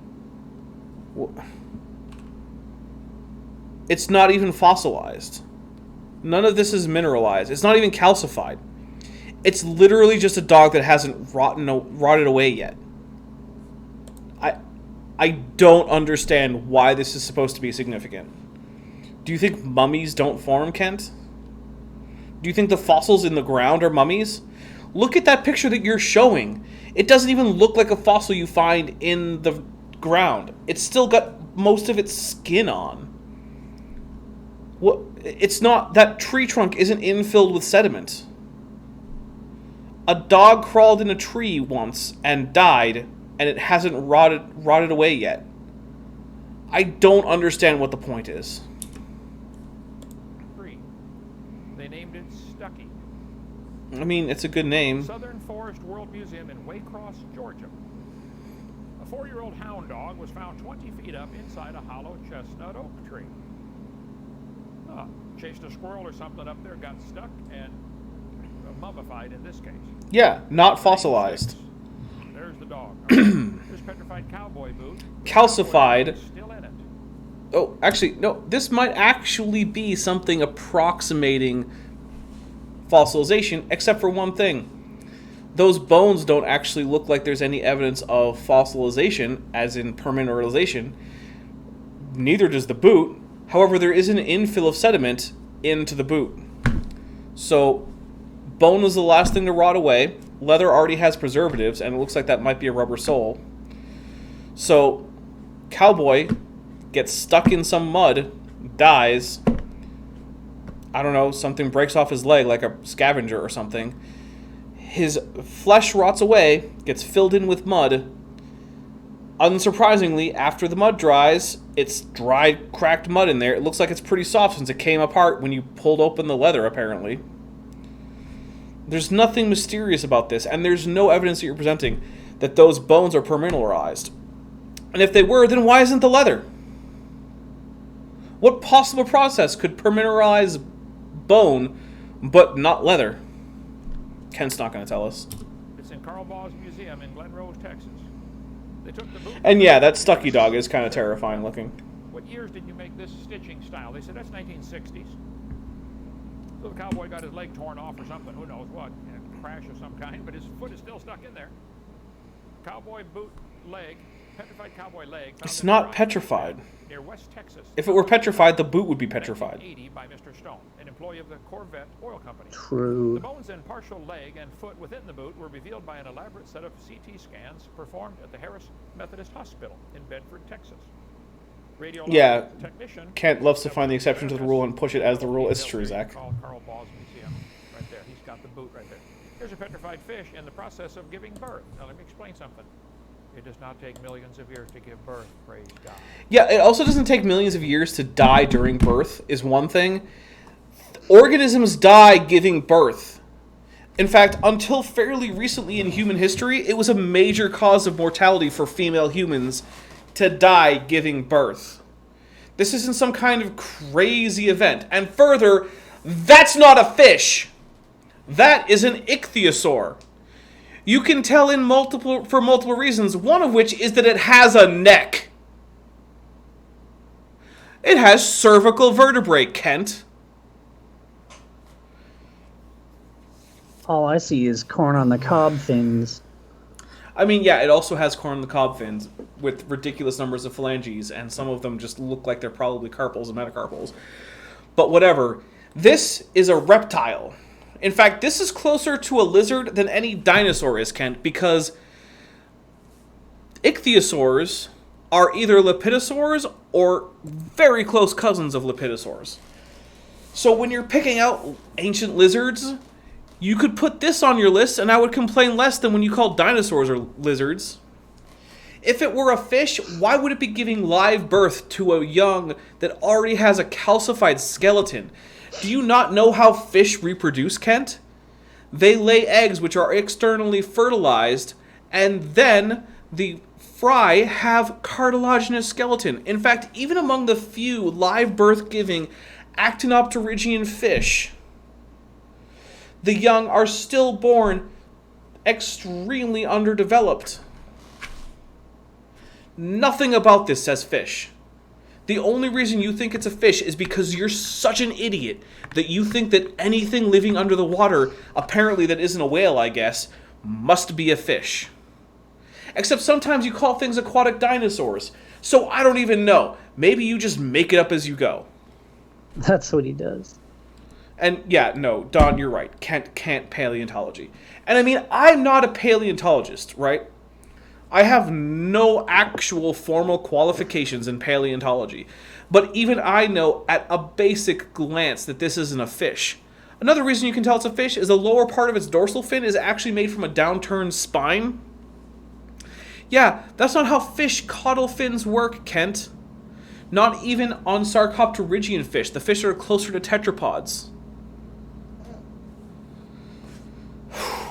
Okay. You okay there? Nope. We're gonna continue anyway. How do you get a Almost petrified went from fish in the process PG-13 of to getting R. Mm-hmm. your first one, right? Okay.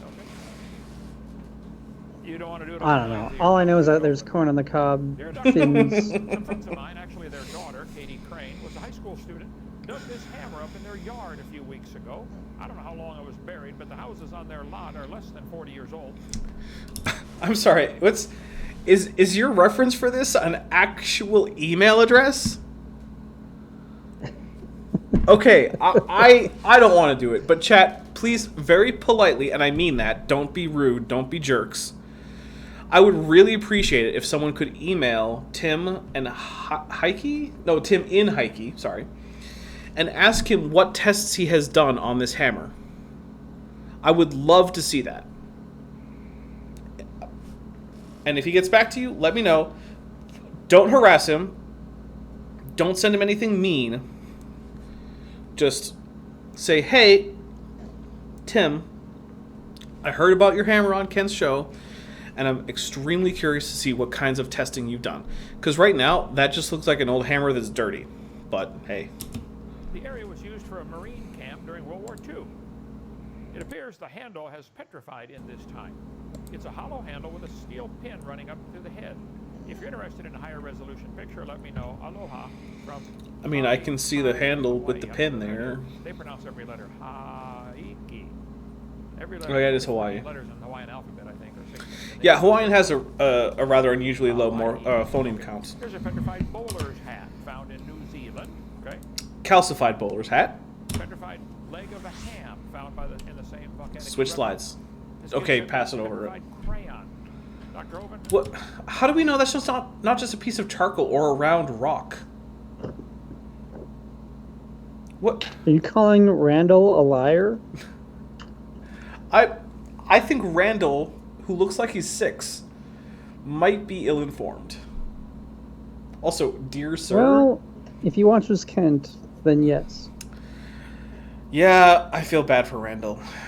Okay, I'm also going to upgrade his age to like 12 or so because that's... Oh, hey, Sanders, Arizona. I don't know where that is in Arizona, but I live in Arizona. What? Sir, Yeah, it's on my Twitter, so it's not exactly a secret. hopefully help you. Also, all of you watching, go follow me on Twitter. I make announcements We live there. in a very dry climate. I found it in a fossilized area. Your friend, your friend, Randall. Thank you, Randall. Howard or Robert. I like that Kent even makes fun of the people supporting him. Thanks, Kent. Yeah. That was actually good. I appreciate that. Brazil has a Yeah, fossilized black crayon? I don't know.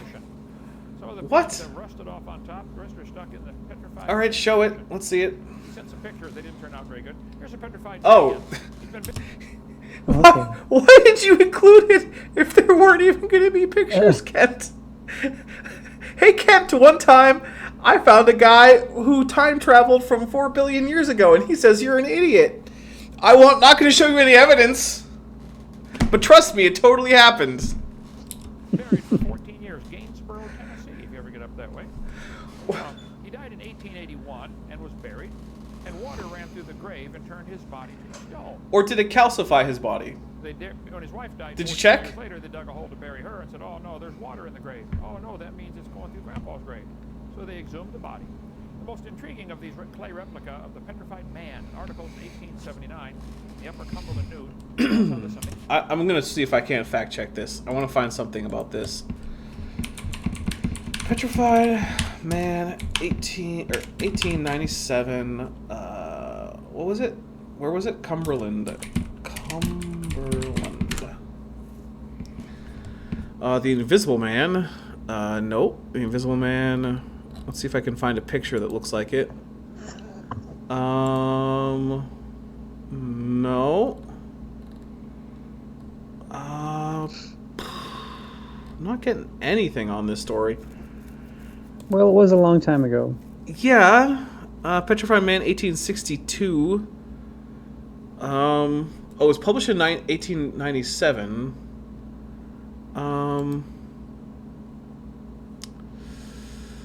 1862 of a petrified human body. Nope, this doesn't look like the same thing. But it is on a page listed as 19th century hoaxes. So that's not inspiring confidence.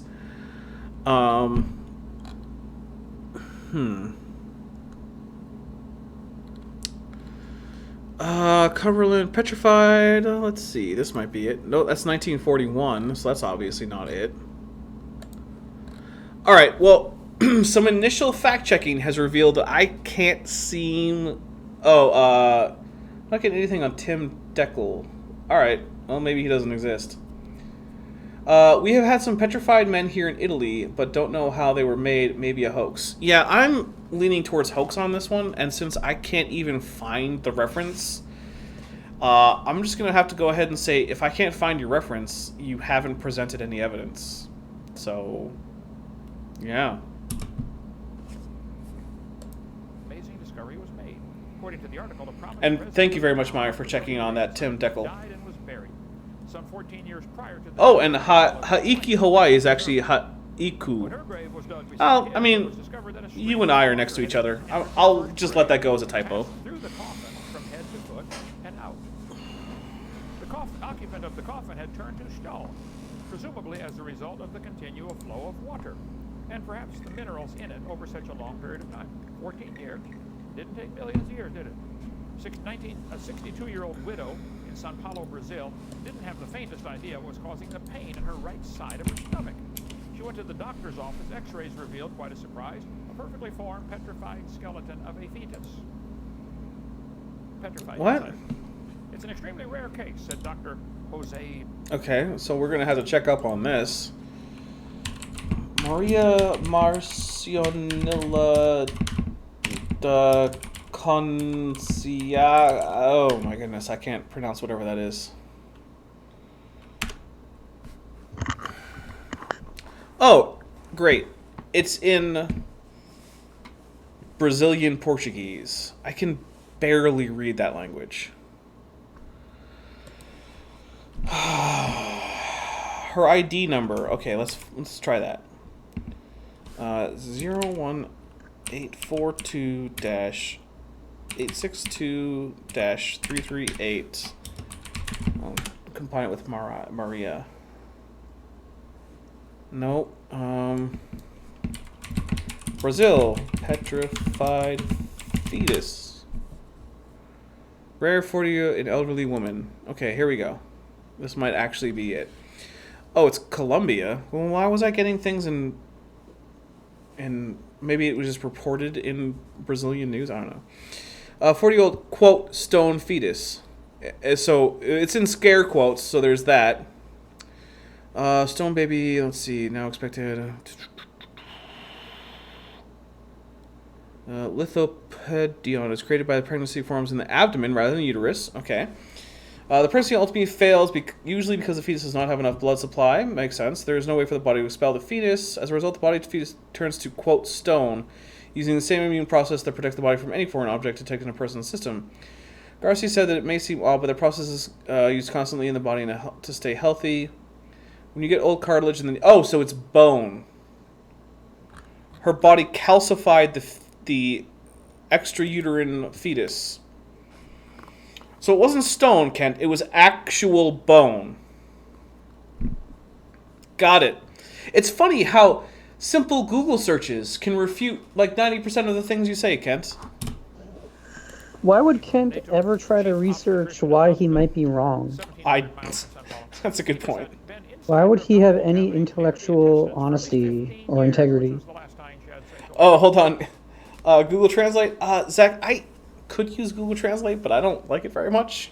But, yeah, it could be her phone number that he put up there. That would, yeah, her number. That would be pretty crappy if he just doxed some old lady. 15, petrified skeleton, huh? She said, I was shocked when I was told I'd been pregnant for so long. You haven't been. I don't know. Kent doesn't know. He didn't look into it. It would have taken him... How long did it take me? Like, what, 45 seconds on Google? Something like that. Yeah. He doesn't know, though. I know, because I looked into it. It didn't take me very long. Look She said, I didn't know I'd been pregnant for so long because all this time my belly never swelled. The widow told the Mr. Nito did not know exactly how told the whatever. long fetus was when Because he died. Estado de Sao Paulo, it's hard to pronounce. I mean, I screwed it up, but at least I tried. Wait, Got it on my second try. that is Portuguese. O Estado de Sao Paulo. So I might not have found the same case with the Colombian woman, although it's not like Colombia and Brazil are super far away, so it could have been presented like there could have been some border crossing going on. But yeah. Even if they're different people, they are in the same kind, so their body processes probably behave similarly. But yeah, Kent, stop making me read Portuguese. Here are the languages that I can read. I can read English, I can read Spanish, I can read French, I can read Catalan. And Arabic and Klingon, I'm pretty sure. Okay, so I can read Klingon, and if I have enough time and dedication, yes, I can read Arabic. But I can read those other languages without trying too hard. So that's why I counted them. Okay. Yeah. Before he removed it surgically. It does appear, however, that the baby was about to be born when it died inside the mother's body. A full-term baby died and was calcified inside of a woman without her belly ever swelling? Unless she was extremely overweight, I find that hard to believe. A woman in Rockville, Maryland was taken to the hospital by Brady Lackey, and there's his phone number, where a petrified fetus was removed and taken Brady Lackey? That doesn't say Brady. Did I mishear? The second incident, different one. Right. A petrified man, 5'7", weighed 356 pounds, was displayed for years around 1900. Here's an article, another meager chestnut. Okay, here's the article. Another petrified man was found here. Okay, I'm getting tired of trying to just Google all of these things.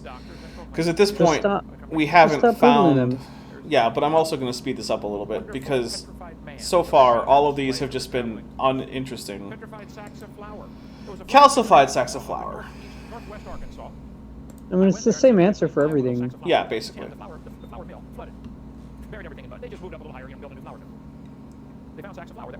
That's a lot of hot air coming out of his mouth right now.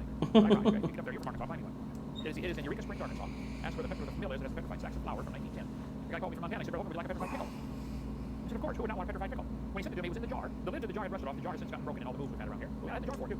We looked at the bottom of the jar, sent the picture, and I forget the numbers off the bottom of the jar to the glass company, and said, when did you make this jar? They said 1960s. So if the jar was made in 1960s, I'd be willing to bet the pickle was put in after the jar was made. Bigger chance of that, okay? The lid rusted off, and the pickle did... Are we sure that's even a pickle? I mean, it kind of looks like a pickle. Here's a petrified toadstool. On display at the Not really. and Mineral Museum in Shirley, Illinois by Bloomington. Here, go there, stop and see that museum. It's phenomenal. Yeah, Hovind on speed. Well, this has got kind of boring, and I can't keep just Googling every stupid thing. Water. Those don't even look like stone.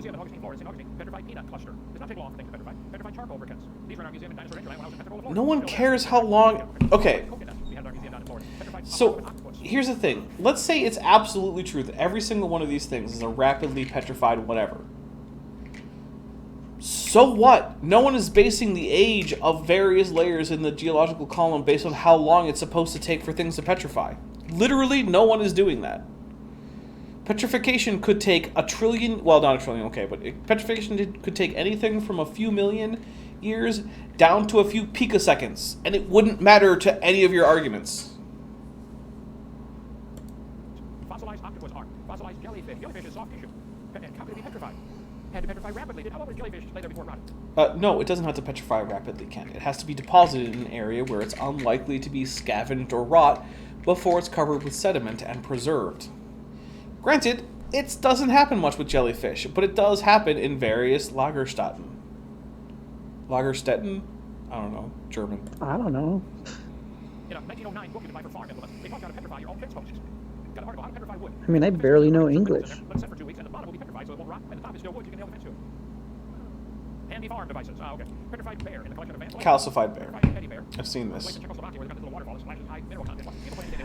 A place in Czechoslovakia where they have a waterfall that splashes high mineral content water, which then covers things in calcium, Kent. That's how calcification works. That is like textbook calcification.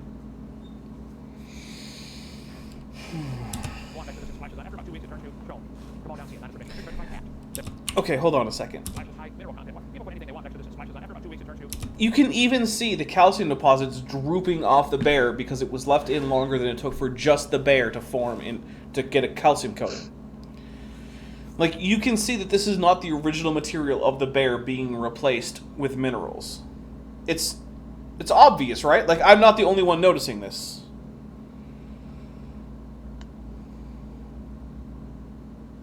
Right? You're asking me? I don't know. I mean, maybe I am. But, like... I don't know, but I'm not a pretend expert in this kind of stuff. I'm not a pretend expert either. I just know slightly more than Kent, which doesn't take a lot of effort. Passive agriculture, passive aggressive. Oh, hey, look. More calcified things. It even had petrified in scare quotes. So whoever you took this from, Kent, knew that it wasn't really petrified.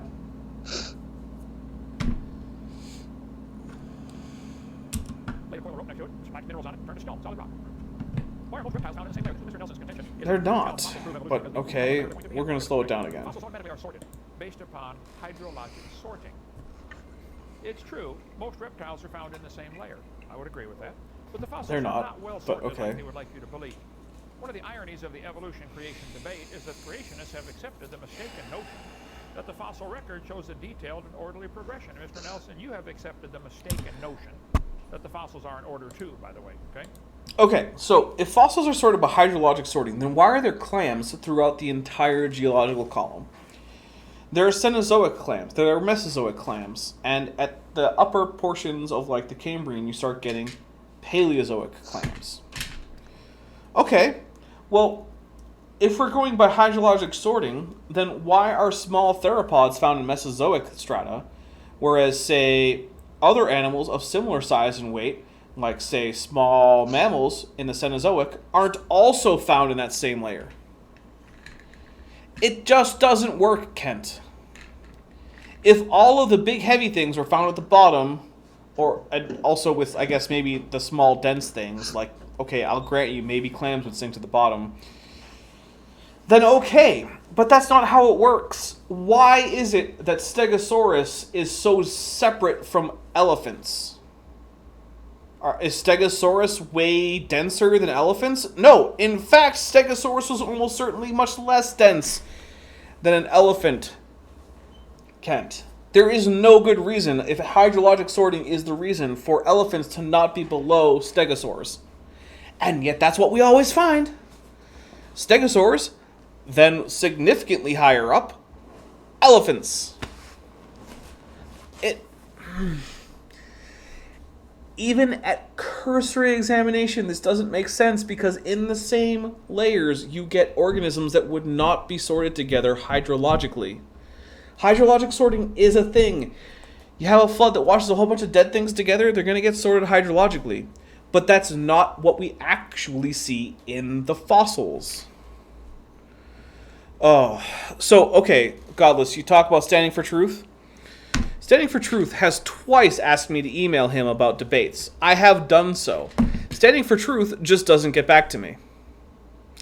I don't know if Standing for Truth is just really bad at answering emails, or if he doesn't want to get back to me. I don't know. I asked him once about debating him, and about debating his friend who was on Modern Day Debates, arguing it was that air conditioning system engineer guy. I said, I'll debate this guy. He seems like a nice guy, and like I could debate him. Standing for Truth just never got back to me. So, I don't know. And also, if you haven't already subscribed to Modern Day Debate, I suggest you do so. I like James. James and I are Facebook friends. James is a great guy. I don't agree with James on a lot of things, but he is a genuinely fair and nice person. And I really appreciate that there's a channel that has those debates.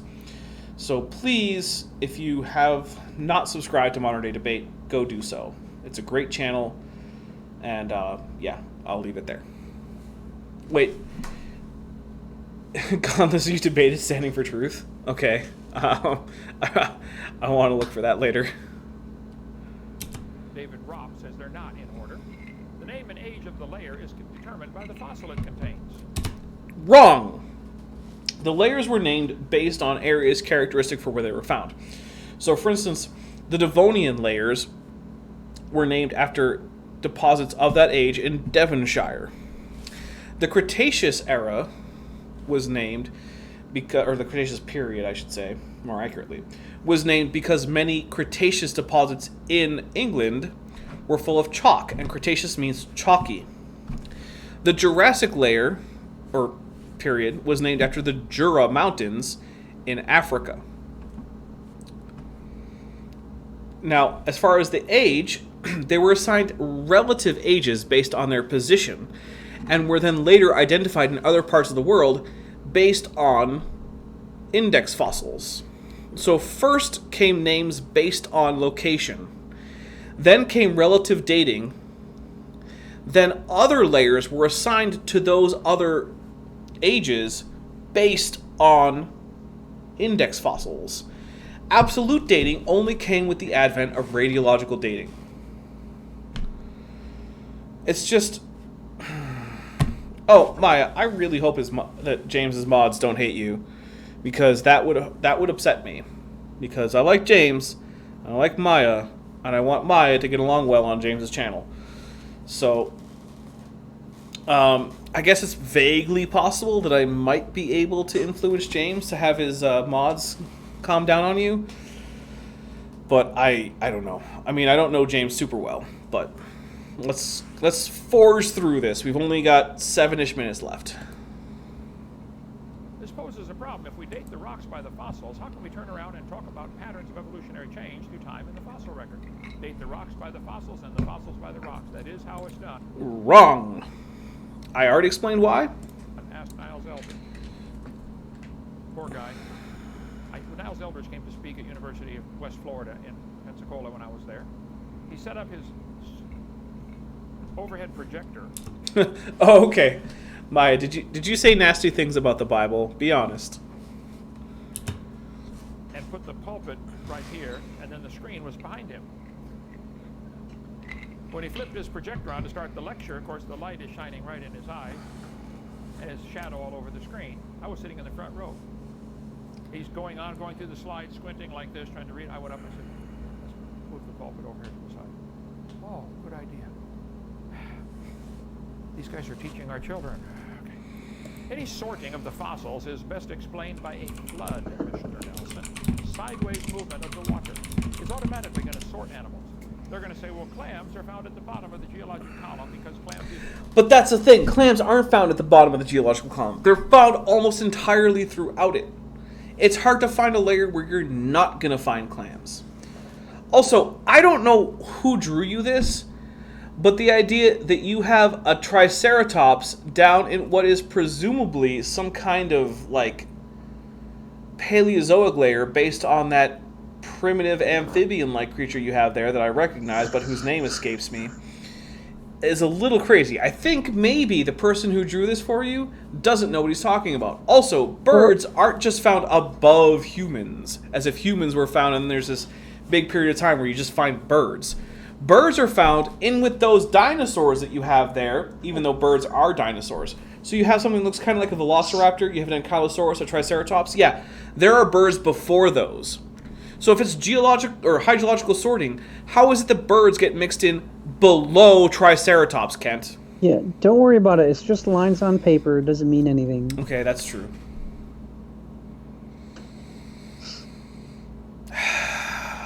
I mean, even your drawings are stupid, Kent. Well, first, no, Mr. Nelson. Clams are found at the bottom because that's where they live. If you look really closely, you'll see what's drawn there is actually a straw man. It is. I know. It really is. And it's a bad straw man. Birds are found on top, not because they evolved last, but because birds are the last ones to drown in a flood. They fly around till they run out of gas, and then they got hollow bones and feathers, and of course they float to the same layer. Fossils are actually sorted by their habitat, where they live, or by their intelligence. Best anybody can figure out, clams aren't too smart. Then why are they found at the top of the column, Kent? There is no part of the geologic column from which clams are absent until the very, very bottom. When something happens in their environment, they clam up. Yeah, you're not wrong there. They're sorted based upon their mobility. Clams can't run very fast, you know. Then why are birds found below Triceratops? That one fact proves you're a moron. Not as fast as a bird can fly. They're sorted based upon their body density. Why don't you consider them? In fact, creationists in other discussions will point out, oh, how could dinosaurs have evolved into birds when dinosaurs were found after layers where we find the birds? Or in higher layers than we find birds? Well, first, it's a stupid argument because not all dinosaurs evolved into birds simultaneously. That's just stupid. But plus, if that's the case, then I guess hydrologic sorting is completely out of the question. Those as evidences for maybe that's why there's some sorting to the fossils. But in your mind, the strata, the fact that birds are found in similar layers and reptiles in a different layer, that in your mind and your evidence number 9 is that's evidence for evolution. No, it's evidence for a flood, son. 4 processes happen during floods that cause destructive power. You can see it clearly. There's a phenomenon called cavitation, hydraulic plucking, abrasion, and liquefaction. Okay. In addition to just simple erosion, okay? There's a giant propeller off of a ship. One of the problems they have with propellers... I'm having Navy flashbacks. Yeah, me too. Don't care for it. Ever had a boat with a propeller knows this problem. Rapidly moving through the I feel like saying it's not a boat, it's a ship. I don't like Oh, that. God, please don't. Sucks pieces of metal right off. Yeah, sorry. Cavitation pits on a propeller. Ask anybody that's ever had a boat with a motor on it. Dam overflowed in Glen Canyon Dam in Arizona. And the Stop water swearing, Ken. cavitation, it sucked the rock, did enormous damage to the spillway by cavitation through solid concrete. I don't understand what Water also cavitation does has to do with phenomenon this. called liquefaction.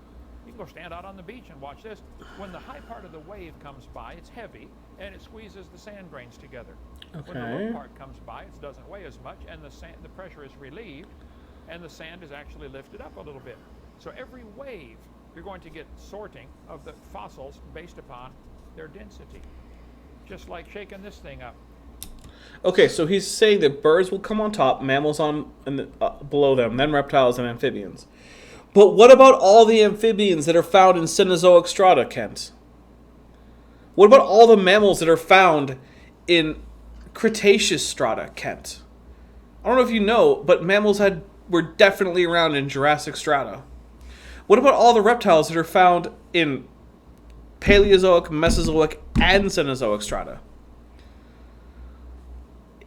If they were strictly divided in that order, such that amphibians always came at the bottom, reptiles always came above them, and there weren't amphibians in there, and then it was just mammals, then it was just birds, I might buy it.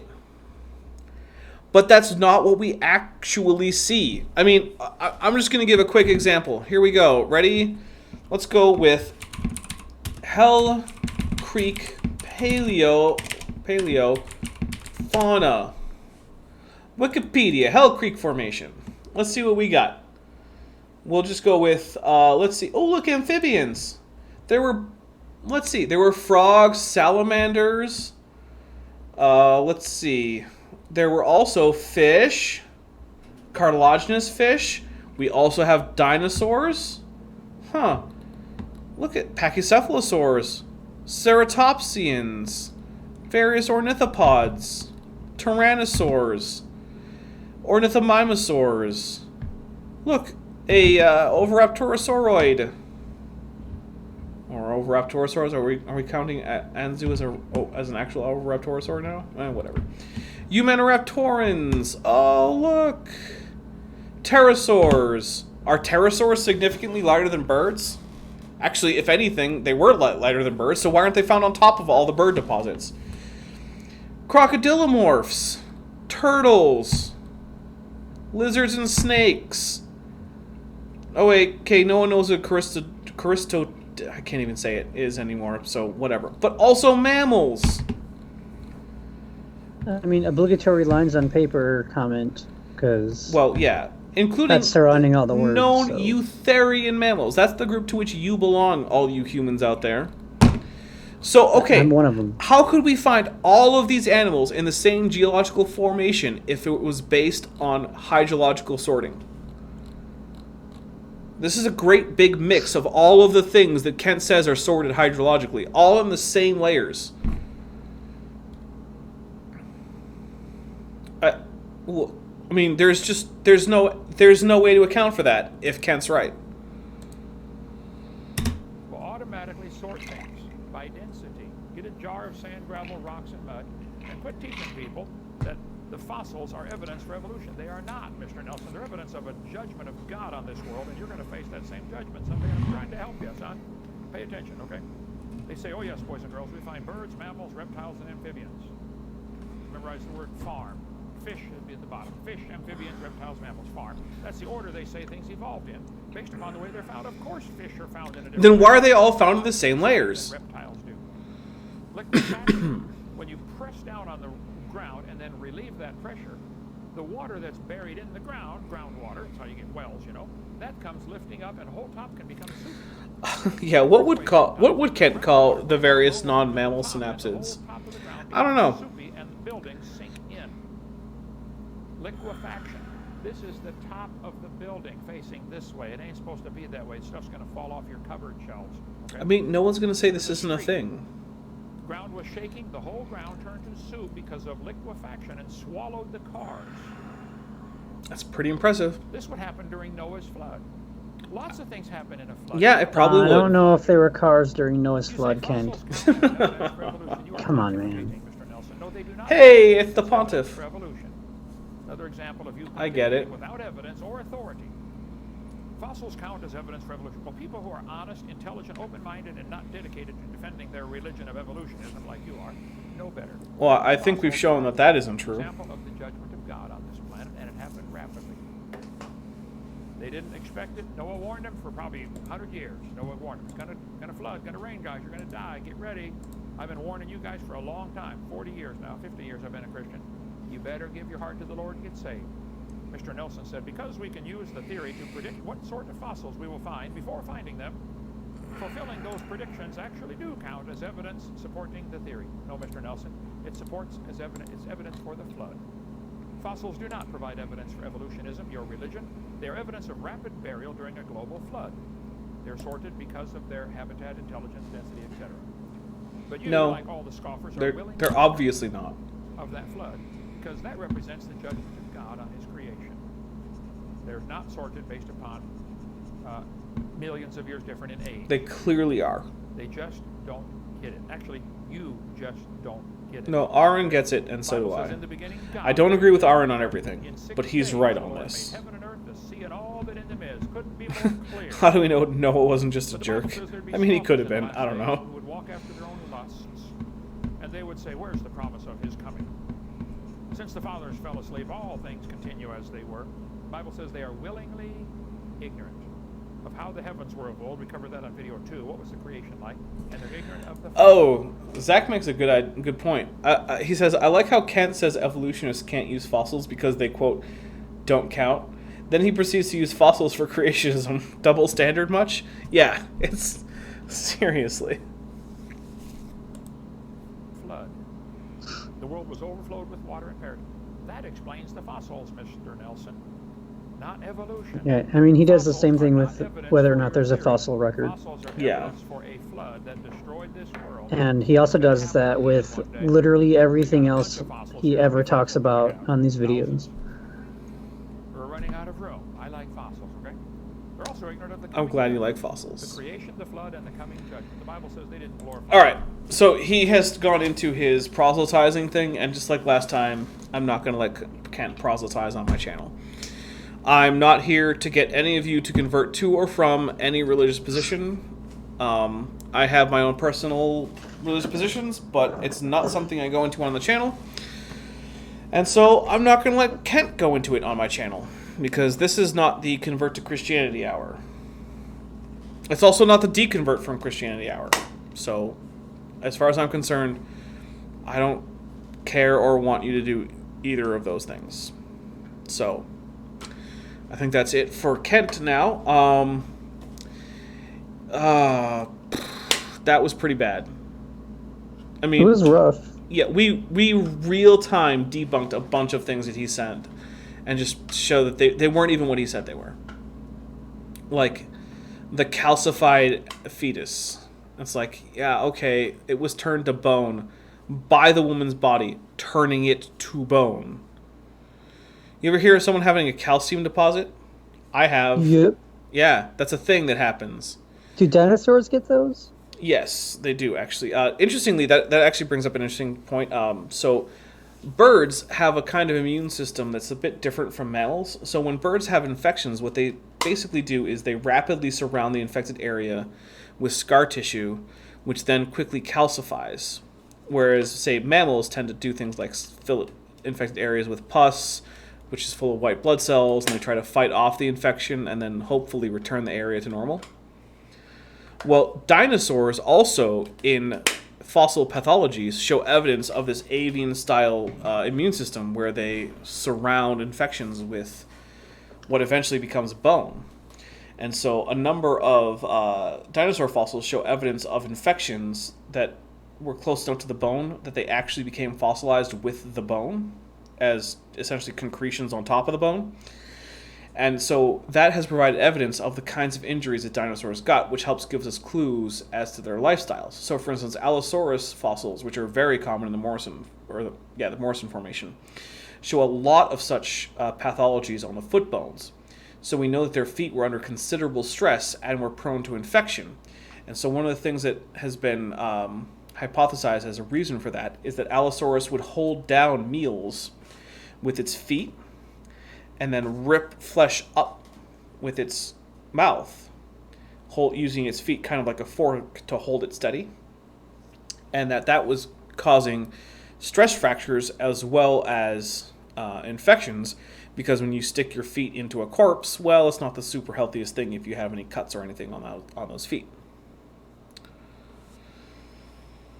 So there you go. It's interesting. Yeah. And actually, even for me.